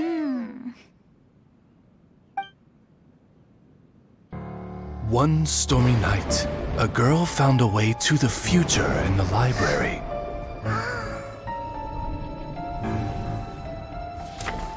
She said to herself, I shall create my dream kingdom.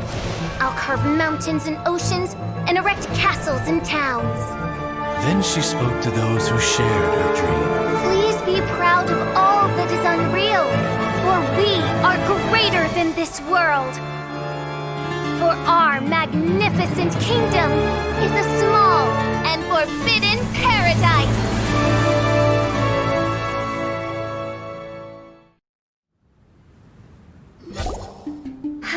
What a wonderful day. I reclaimed my heart and became the true Prinzessin der Verurteilung. The Immernachtreich really appeared. Even so, I know that all the negative emotion I've been harboring in my heart will not simply go away. And that's okay. I'll carry these imperfections with me as I fight on, because I now know that what I have is unique and wonderful. Fischl, the stage is all set up outside. Wanna go check it out? Lady Paimon, do watch your words. Oh, right. Okay. Your Highness, wouldst thou care to venture outdoors and, checketh stuff out? How dare you, retainer of mine, mock the great and dignified Prinzessin der Verurteilung! I concur. Now, let us rejoice and celebrate this historic moment for the Immernachtreich. Oh, what Mein Fräulein means is that she entreats you to celebrate the arrival of the Immernachtreich with utmost zeal and great joy. All right, we get it. Please don't translate her words back into Fischl speak. Watching a theater performance in a nation like this must be quite an experience. As for the puzzle I'm working on, I should have an answer soon. Oh, there's something we've got to do. Your Highness, Oz, please excuse us for a moment. Very well. See you soon.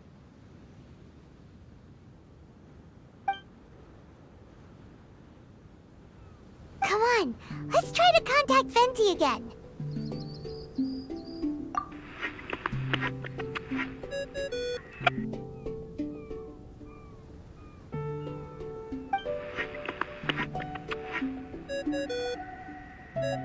Oh, it's you.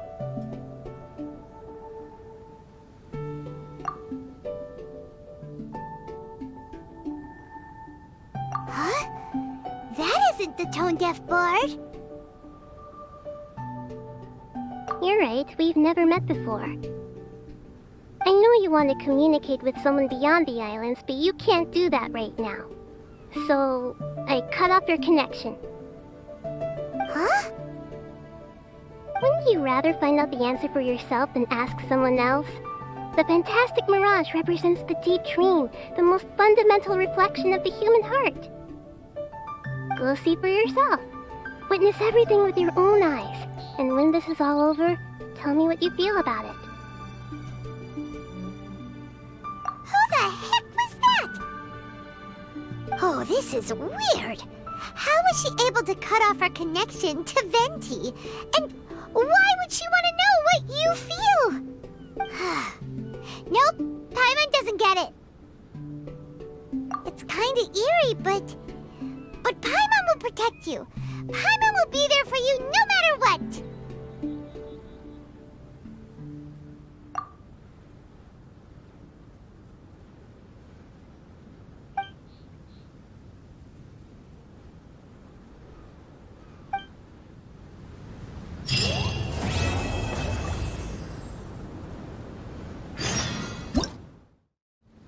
Everyone, over here!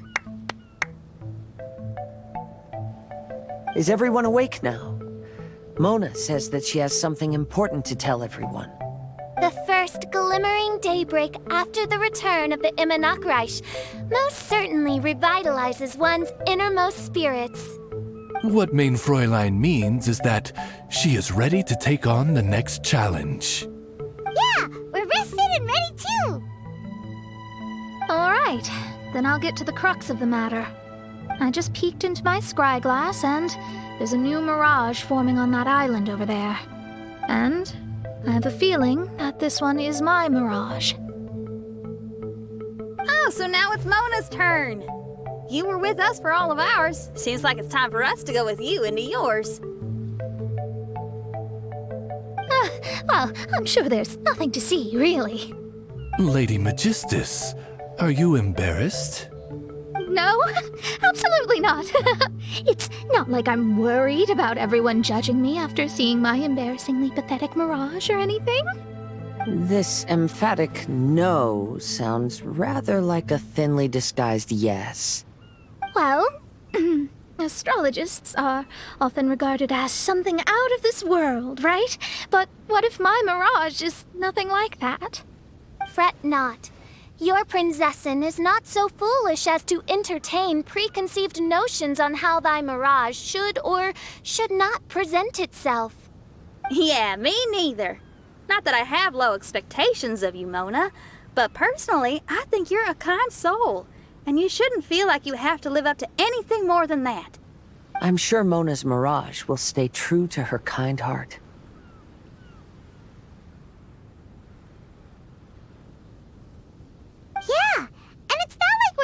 in there just to do some sightseeing. There's other reasons too, right? Really? Well, okay then. I suppose I'm not worried as long as everyone doesn't get too excited. All right then, let's get going.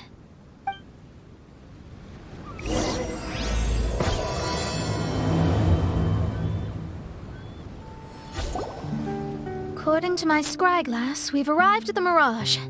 Okay, let's find the entrance first. Is that it? Over there?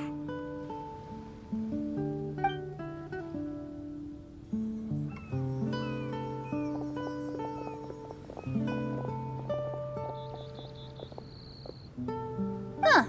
This looks like some kind of pool.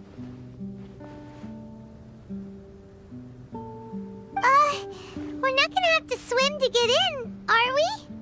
Huh? Wait, do we have a non-swimmer among us?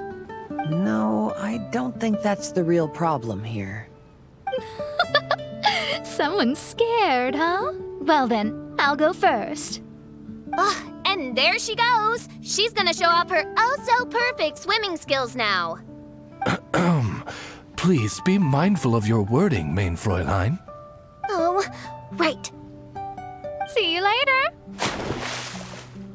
Whoa! Mona dived right into the pool and disappeared! Let's catch up with her.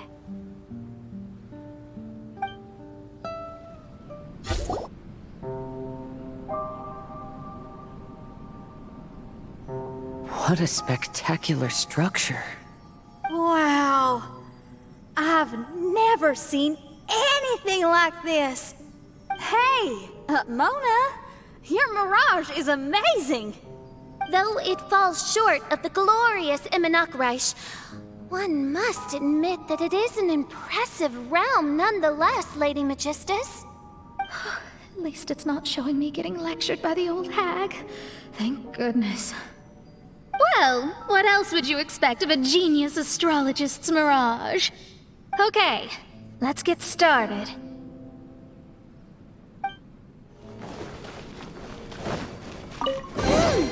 There's a star over there. And now it's gone. Let's follow it.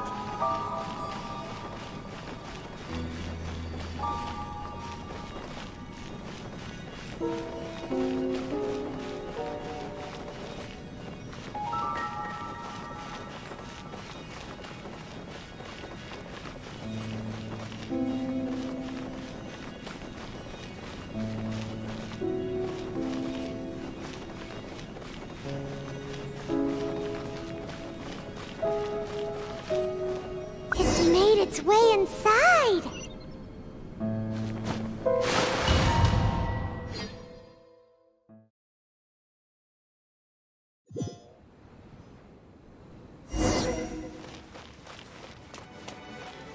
I've always been very proud of my talent in astrology. Huh? What in the... Is that my voice?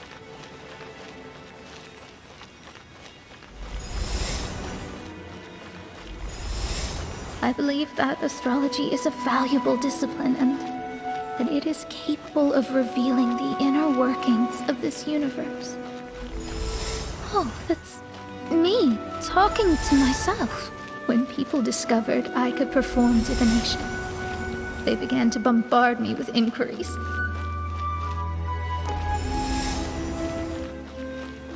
When is my missing son going to be found? Do they love me or not? Will I ever recover?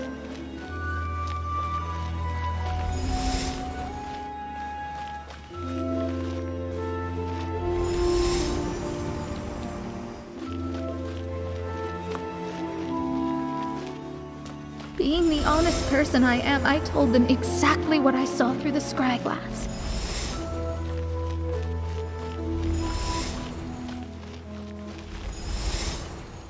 Though honesty may bring about resentment, I couldn't lie in the face of such a noble art. Astrology is a scam. That's insane. Can you please leave me alone now? I need some space.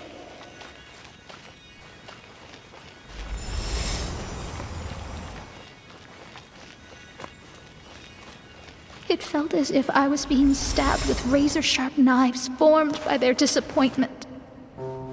I could see the future, yet I felt miserable, as if I'd fallen into an abyss. Lady Magistus, this is heartbreaking. Please don't try to comfort me. It'll only make me feel embarrassed. Come on, you don't need to pretend in front of us. You need a hug. No. That was really how I felt back when I first started out in astrology, but I've matured now. I'm no longer so easily swayed by random people's opinions. Who would have thought? Even Magistus, the court archmage, was not spared of vexatious times in her career. It must have been difficult to be misunderstood by others. I'm glad that you were able to move past that. Actually, there are many who have given up astrology due to similar circumstances. But I am a genius, so it's only fair that I'm able to accomplish what others cannot. It's pretty inspiring to hear you say all that in an amazing place like this. Yes, good. Keep going. Sorry to interrupt, but the door is that way.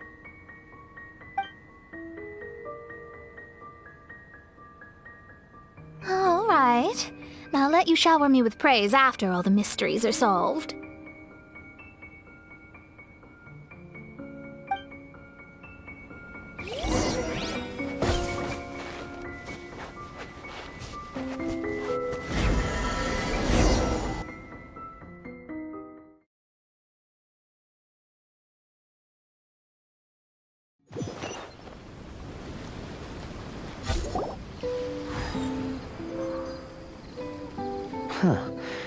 The surroundings appear to have changed.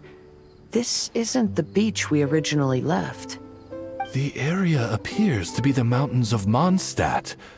Wait, have we been sent back to Mondstadt? Yet the boundless ocean still surrounds us. There should be another pool around here for us to enter. Over here, y'all!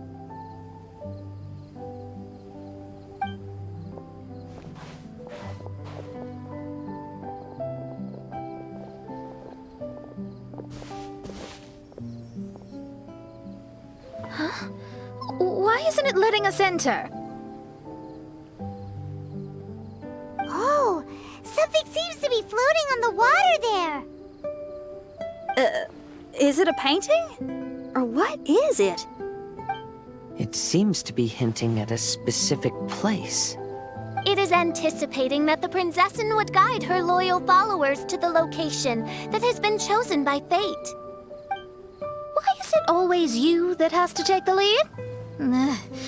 Whatever, doesn't matter. Let's just find this place first.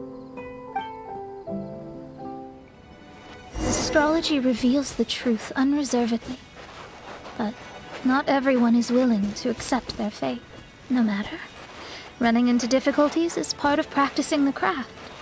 I must also become stronger myself in order to convince people. I once met an adventurer on a mountain who also happened to be picking fruits. He was even kind enough to share some with me, so in return, I agreed to perform a divination for him.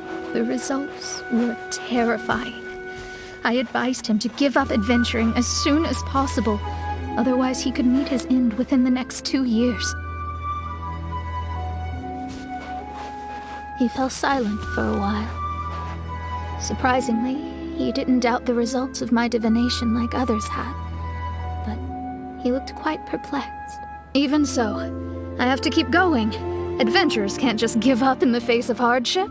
With that, he picked up his pack and headed for the peak.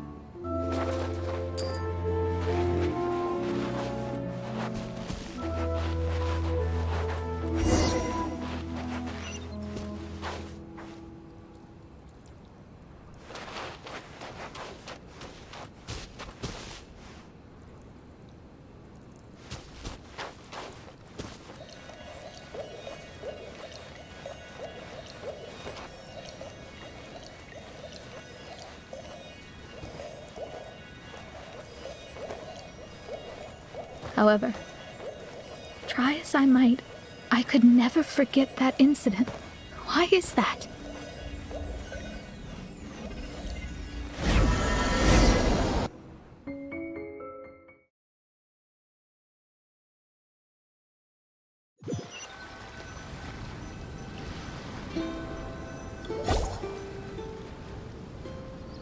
Oh, we're back again.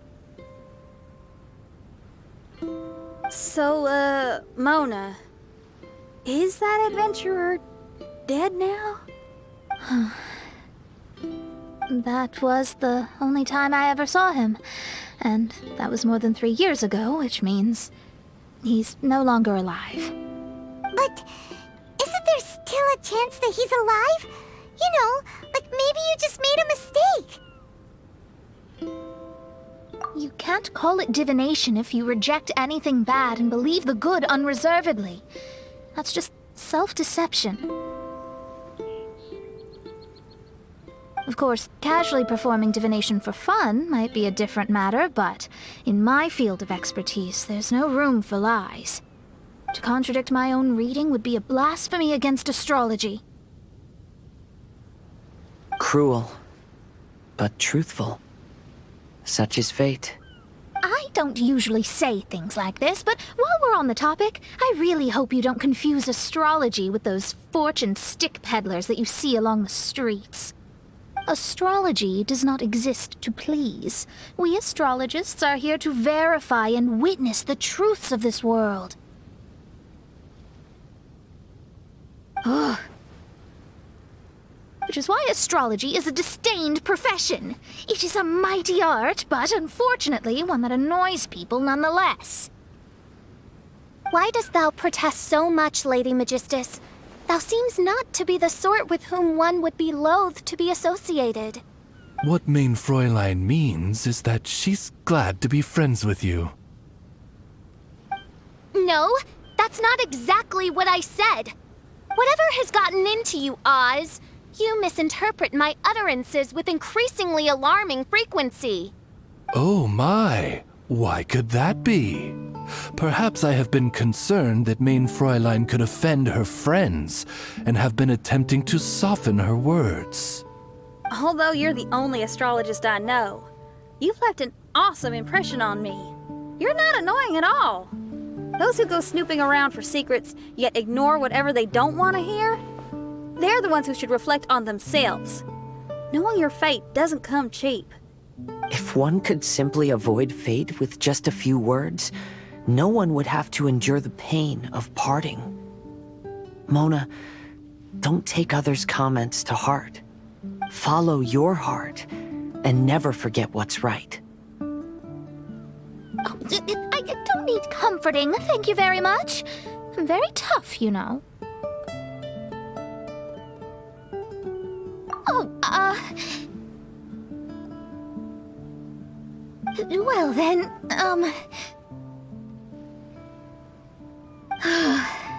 thank you.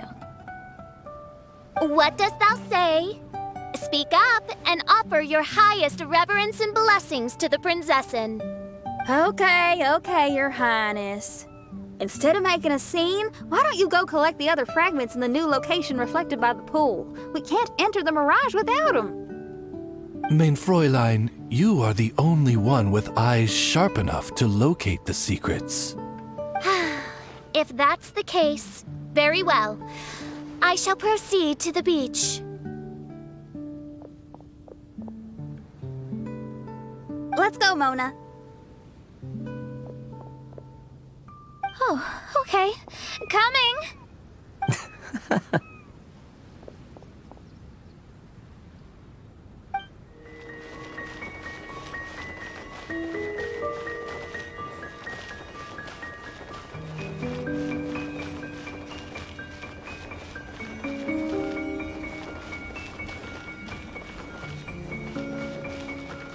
Huh?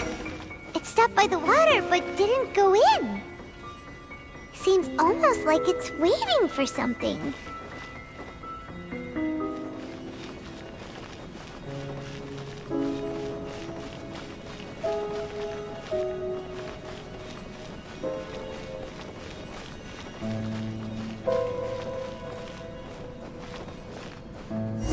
Oh,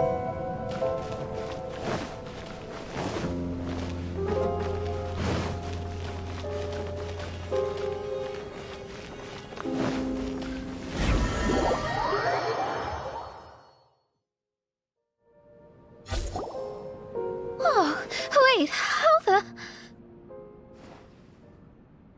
Another house in Mondstadt? What are we doing in my house? Your house? This is your house? My, how unexpected. I heard Lady Magistus lived a modest life, but this abode... Look at the labels on these books on the ground. Only one of its kind? 990,000 mora? Hey, that's super expensive! There are so many expensive-looking hardcovers over here. So this is what an astrologist's room looks like. The rooms are exquisitely designed. This place must be very expensive. Hey, I'm just occasionally out of mora, that's all. I never said I was a pauper. You're not? Oh, so what about those times I treated you to meals and had you over to my place for dinner? Mein Fräulein, mind your phrasing. Thou wert blessed with the coveted opportunity to enter the palace of the Immernachtreich and meet with the Kaiser and Kaiserin der Verurteilung. Or hast thou conveniently forgotten this magnificent occasion? Oh, yes! The stew and cold cuts your mother made were heavenly. I could go for some more of that right now. Lady Magistus, this is not the time for such things. Is that Mondstadt cuisine? I want to try some. I heard Mondstadt has lots of local delicacies, especially meat dishes. Then I shall extend to you the honor of meeting the Kaiser and Kaiserin with me on a future occasion. Really? Hey, we should go too! Now that you mention it, it has been a while since I visited a friend's house. I shall gladly oblige. Oh, but shouldn't we bring some sort of gift? Those two are very kind and understanding, so please, don't worry about that. Just bring yourselves. You seriously have to try her mom's cold cut platter. It's her specialty or something. Anyway, it's simply delightful. Not to interrupt, but perhaps we should start working on the puzzle at hand? Ever since I entered this place, I have found myself most preoccupied with that ornament. Oh, right.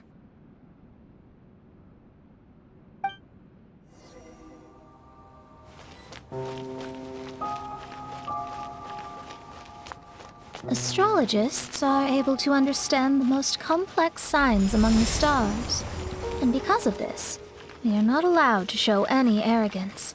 If one believes that astrology grants them unlimited power, they will face banishment by the stars.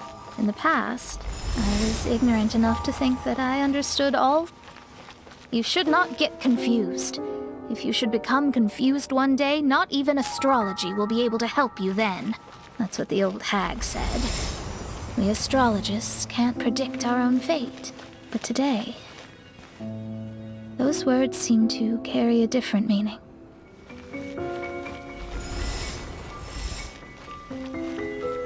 I understand now that people won't always follow a beacon's guiding light.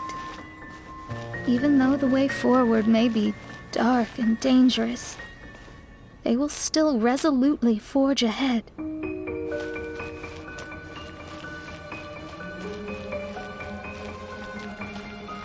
Fate is called such precisely because it cannot be altered or reversed.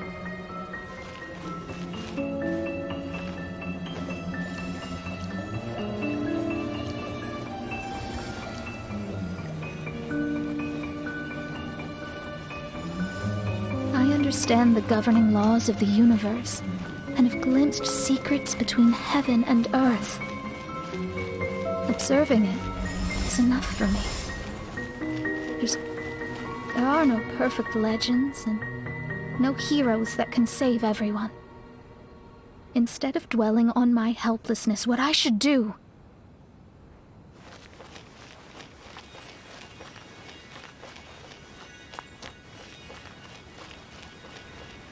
is seize my own destiny.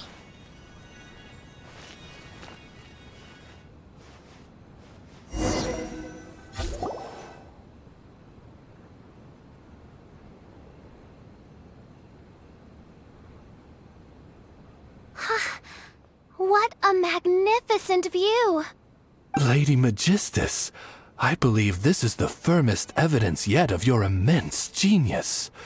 You truly are the greatest archmage in the history of the Immonokreich. Thank you. Although the Immonokreich really doesn't have that much of a history. Stars like diamonds and the moon like a pearl. This is the most brilliant night sky I've ever beheld. It's beautiful. To call up such a mirage, Mona must have a vast and boundless sea of stars in her heart.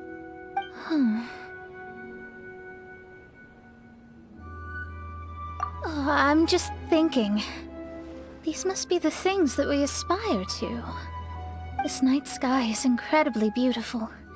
In fact, I might go so far as to say it's even more beautiful than what I usually see in divinations. All the stars are in their rightful place. This is definitely my mirage. Only here can I see extraordinary sights like these. Extraordinary? Why do you say that? You know, the night sky of Tevat is truly marvelous. All the answers in the world seem to have been hidden within. When is my missing son going to be found? Do they love me or not? Will I ever recover? As your stars move across the sky, they record all your life events in their path. And among all the people in the world, a considerable number will see their stars deviate from their path. When your stars are on track, it means you will be healthy, happy, and at peace. Conversely, if your stars go off track, everything will get worse. The starry sky in my divinations would never look as perfect as this. Some stars would lose their way, and others would fall. I wish everyone could be happy and stay on track. To this end, I offer advice and tell the truth. I know it's useless. All fates are already revealed in the night sky, with mine too, just another among them. I can't change anything. Even so, outside of astrology, outside of the words of truth, I still cling to the wisp of an irrational fantasy. We must all live within the confines of reality, but call me presumptuous. But I still believe in miracles. In this vast sea of stars, there are stars for you, for me, for everybody. What are the chances of one star encountering another? Are these encounters not the most wonderful miracles in all of destiny? I don't know. But within Tevat, the stars in the sky will always have a place for us. Even if astrology is resolutely rational, fate remains arbitrary, cruel, but romantic.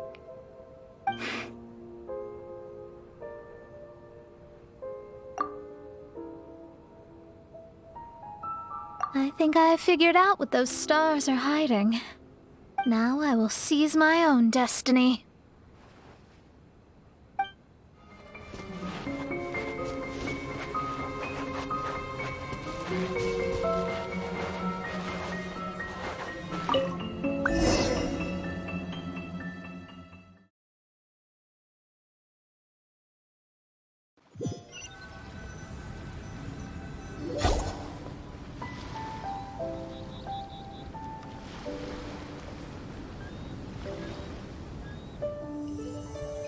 There was a transparent bird made of crystal.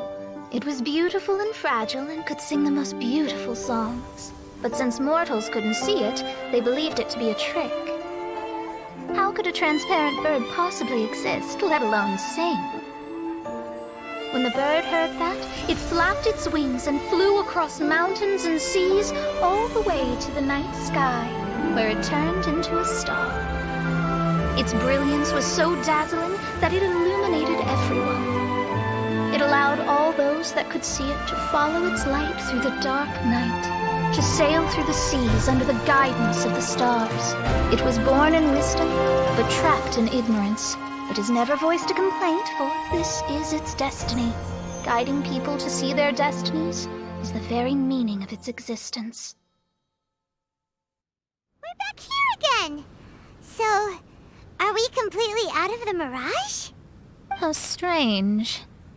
My mirage didn't contain any hints on the Fatui or the machine.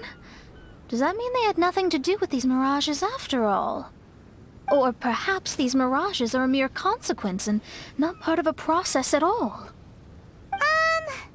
Paimon's lost. I mean, these mirages were not steps towards solving the mystery, but rather a direct effect of whatever's going on. Someone did something to bring the mirages into being. As they were just passive side products, it was natural that they couldn't provide us with any useful information. In other words, those mirages were only about ourselves. Pure materializations of ourselves. Interesting. Everyone, maybe we should go back to where this whole thing began. During our first day on the island, the Traveler and I checked out the Fatui camp together. We found a strange machine there, as well as some disoriented Fatui. The researcher who spoke to us claimed that the machine was just a Fatui industrial invention. He even promised to not disturb us. Right! And the Cappy Cap guy looked half asleep the entire time. He kept talking nonsense. I wonder, is it possible that madness and mirages are two different outcomes of the machine's influence? If so, everything can be traced back to that damaged machine, except for the difference in how it affects people. This, I believe, is caused by differences between the affected people themselves. Oh. When you put it that way, it is indeed difficult to distinguish dreams and hallucinations. So what you're saying is, the device affected us differently because we are different from the Fatui. Yes, and according to our observations over these past few days, I think the difference is that we all have stronger willpower. Yeah, I can get behind that. People with strong willpower will hallucinate instead of falling into madness. But those who break too easily can't maintain a stable mirage. In other words, we should go back to the Fatui camp and destroy that machine right away! No, it should be repaired rather than destroyed. What Mein Fräulein means is that rashly destroying a machine we do not understand may lead to more serious consequences. It would be better to find a way to repair it first. Right. It pays to be cautious. If my guess is correct, that machine is capable of influencing the human brain, so we'd better tread carefully. So let's go now! There's no time to waste!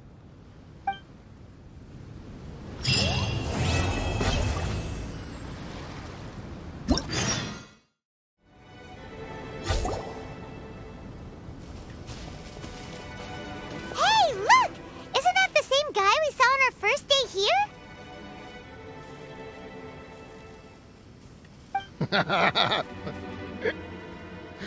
Everyone's gone crazy. Everyone should get out of here. We'll never wake up. But I was right, my precious. You are invincible. Precious? What's his precious? A miracle machine. Definitely not impossible. I think he's referring to that machine. What a drunkard. Oh, goodness. The smell of alcohol. Main Fräulein, please allow me to fan the fumes away with my wings. Oh, excellent! Please, fan them away from me, too. Certainly. I've checked the surroundings, but there's no one else here. Isn't that strange? The Fatui is a big organization, but he's the only one left at this camp. What's more, we didn't even see him the last time we were here. Even the larger gentleman from the first time is missing. I think they must be hiding somewhere. As for why they may be hiding, I'm afraid we'll have to ask him. But he's as drunk as Tone-Deaf Bard! Should we wait for him to sober up? Cleanse him with the holy spring of punishment. Main Fräulein means to splash him with water. Ooh, sounds like a good idea! Let's try.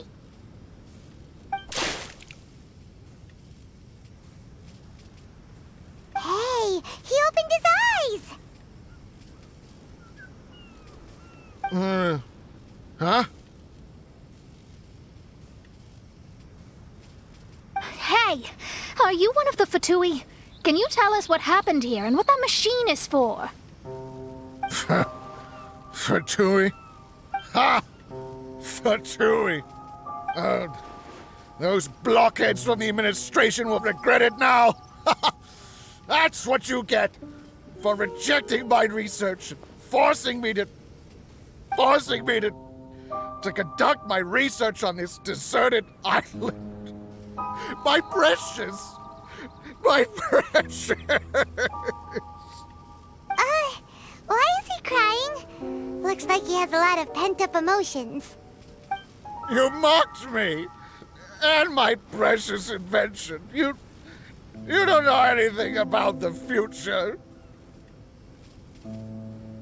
Only my invention can help us conquer the world! Idiots! Such idiots! Ow! Don't hit me! I won't blow up the lab again. I'm sorry. I didn't mean to. This man's gone insane. There's no way we can communicate with him. He wasn't like this when we first met him. It looks like the effects have grown worse, to the point of driving him mad. My manuscript. My manuscript. Only that can save. Manuscript? Where is it? Don't yell at me. Don't yell at me. Fischl, don't yell at him. Then I'll... Let me try.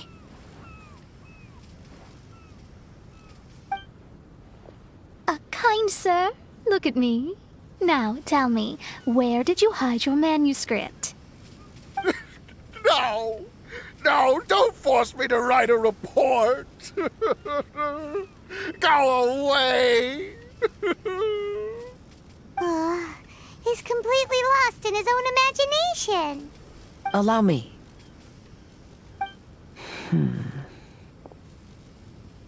Please excuse me.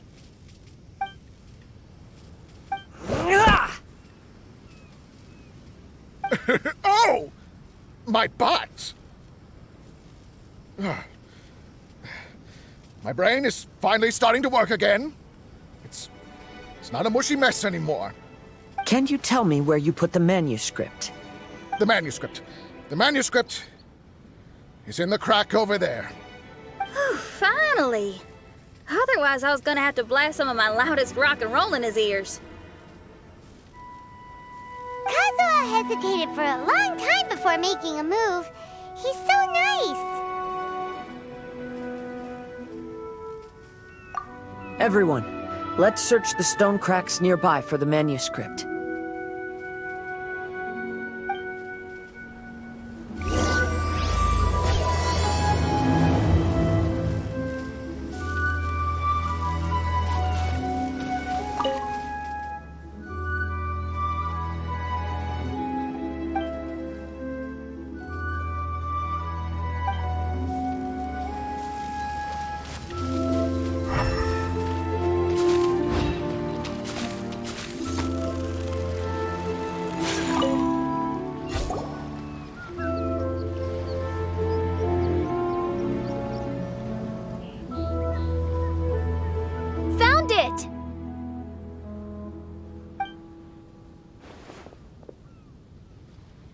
Congratulations! We found the key to solving the problem. Let me see.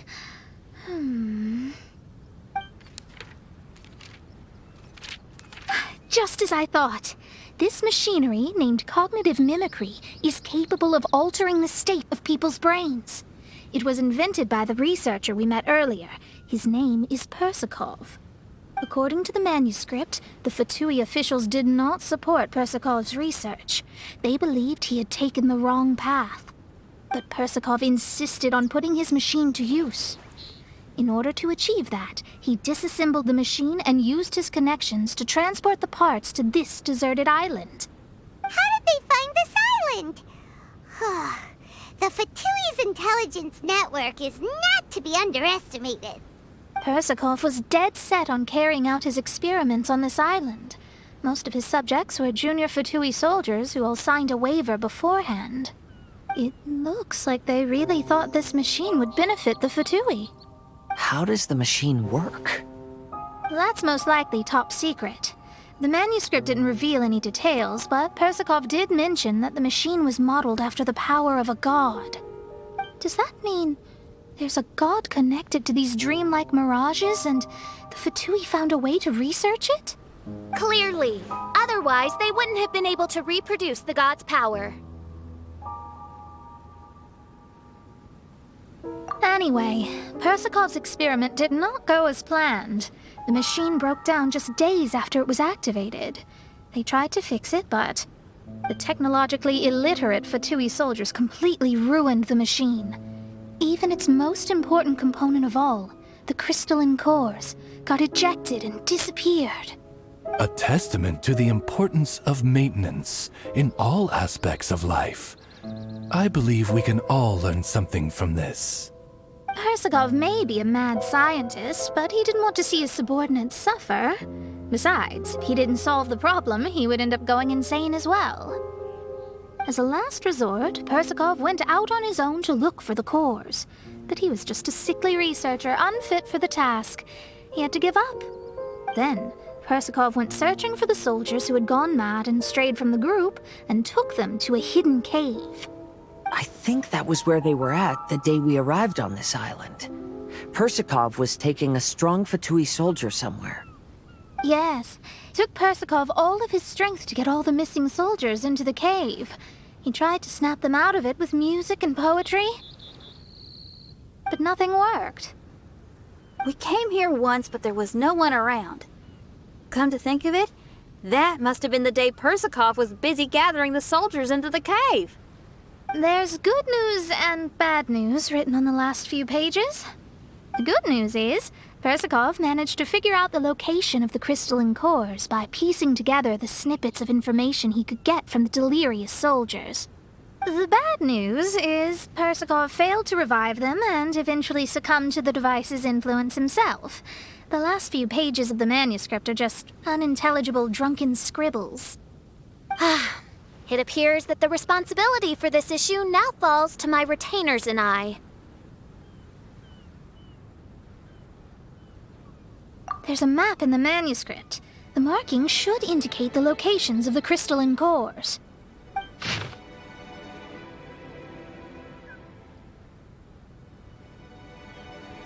We've got no choice but to find the crystalline cores now!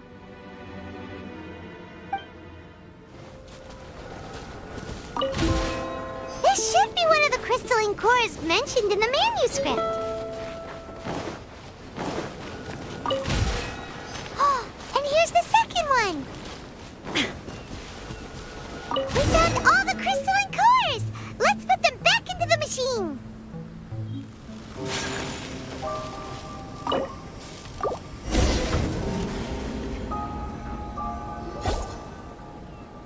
We've inserted all of the crystalline cores, Mona. Is that all we needed to do? I think so. That's what the manuscript says, anyway. Let's give it some time. Hopefully it'll return to normal.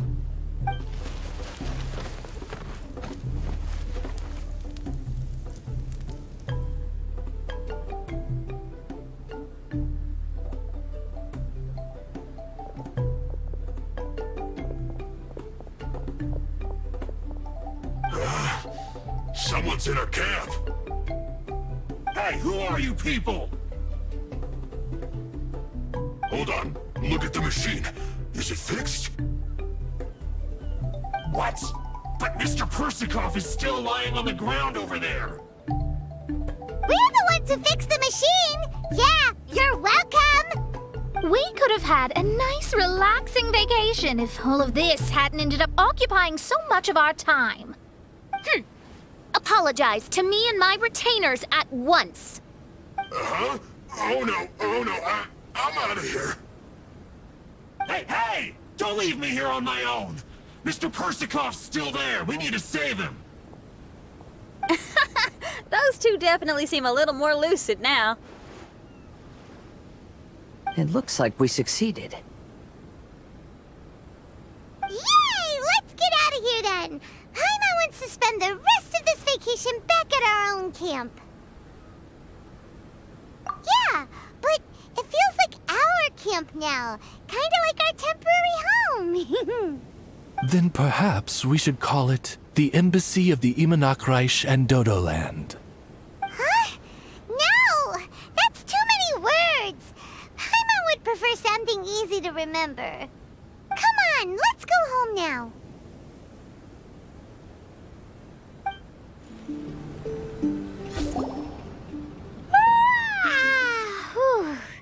After coming home to a nice big meal, then having a long lie down, Paimon's finally starting to feel relaxed. Is the hospitality of the Imanakreich to thy liking? Paimon's loving it. Wonderful.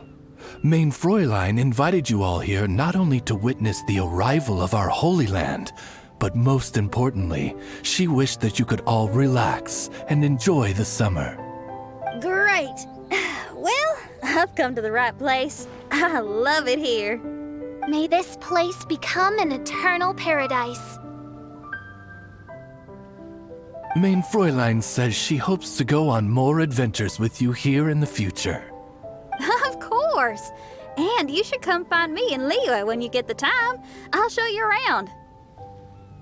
Oh, also, my friend runs the best restaurant in Liyue. I'm sure you'll love it. If you're into opera, you should go see Yunjin. She's the nicest person, and she likes making friends with new and interesting people.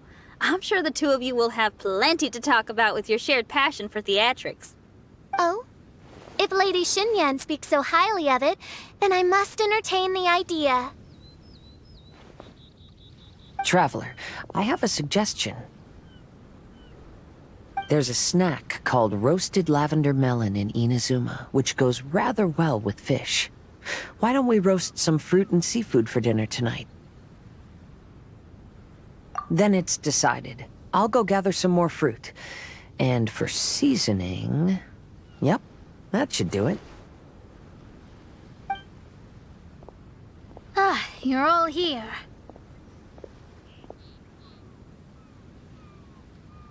I've noticed an issue. Although we've fixed the machine, as you can see, the mirages on the islands have still not disappeared. I've noticed that too. But considering it took some time for the mirages to appear, it may also take some time for them to disappear. Yes, that's definitely possible. In other news, my scryglass seems to be working fine now. The divination results are also looking about right. Although there are some parts in the results that I don't quite understand. It's as if there is some sort of power surrounding us, and it's still watching us. Do you think it's caused by the machine? Or perhaps Persikov? Sorry, I'm also not sure. All I know is that the power is not hostile at the moment. Whatever it is, it doesn't seem to harbor any ill will toward us.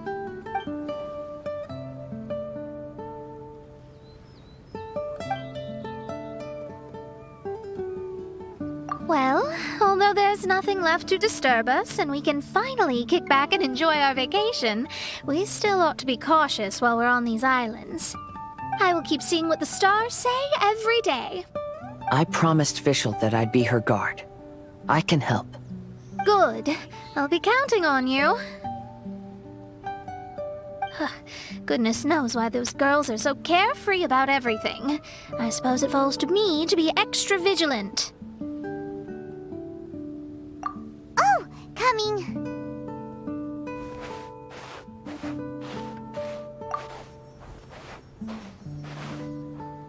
Oh, so we're gonna call the tone-deaf bard, right?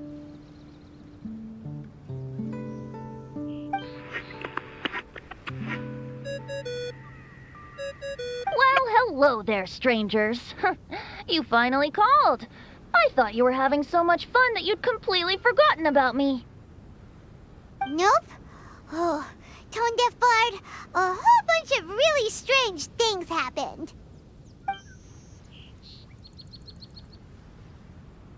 A strange machine that can imitate the power of a god?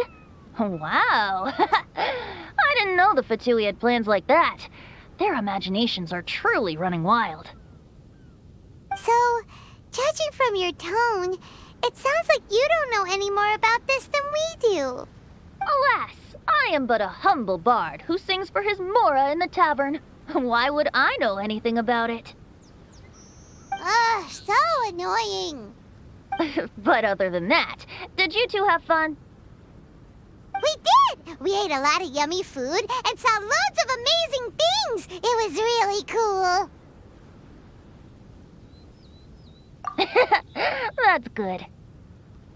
The point of traveling is to record any feelings stirred along the way. As long as you had an unforgettable experience, this journey has served its purpose. As for the mysterious voice, although we don't know who it was, not only did she not harm you, she also helped you to gain a better understanding of each other, right? If you look at it that way, maybe she meant you well. I mean, if she was able to intercept Alice's communication tool, I'm sure she's also plenty capable of attacking you. Tone-deaf bard is right.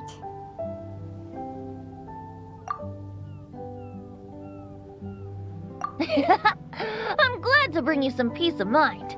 Just enjoy your vacation to the fullest, and don't forget to tell me all about the marvelous mirages when you get back. I want to record all these beautiful memories and turn them into ballads. Every summer will become an unforgettable song. Then I'll just wait for your return. Happy vacationing! If tone-deaf bard thinks it's okay, then maybe there's nothing to worry about. After all, tone-deaf bard is still a god. We should probably trust him. Let's head back. We don't want to keep everyone waiting. Hold on. Didn't Fischl say earlier that she's going to catch some crabs? Oh, Paimon wants to go too! Now you have solved the mystery. Doesn't it make you feel happy? Satisfied?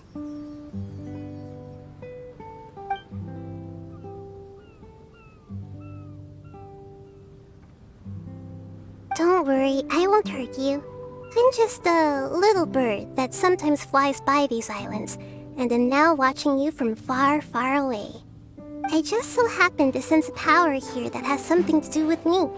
I was curious, so I landed on the beach to quietly watch everything that took place on these islands. It was fascinating. The ones who came here to work were so busy, and yet I still saw genuine smiles on their faces from time to time. And then all of you arrived later on, bringing your glorious dreamscapes and wonderful willpower. Your dreams are like the pure and delicate bubbles floating on the water. The more beautiful the illusion, the more it fascinates me. I'm not able to travel myself, but I do admire free spirits like yourself.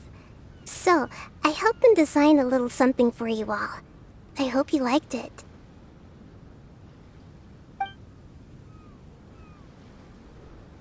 As I said, I don't have an agenda. I'm just a little bird.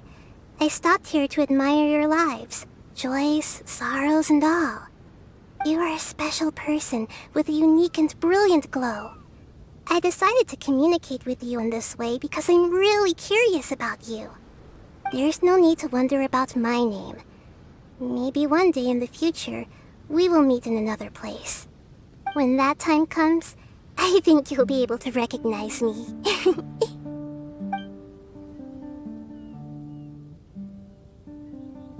Hey, what are you doing? The crabs don't catch themselves!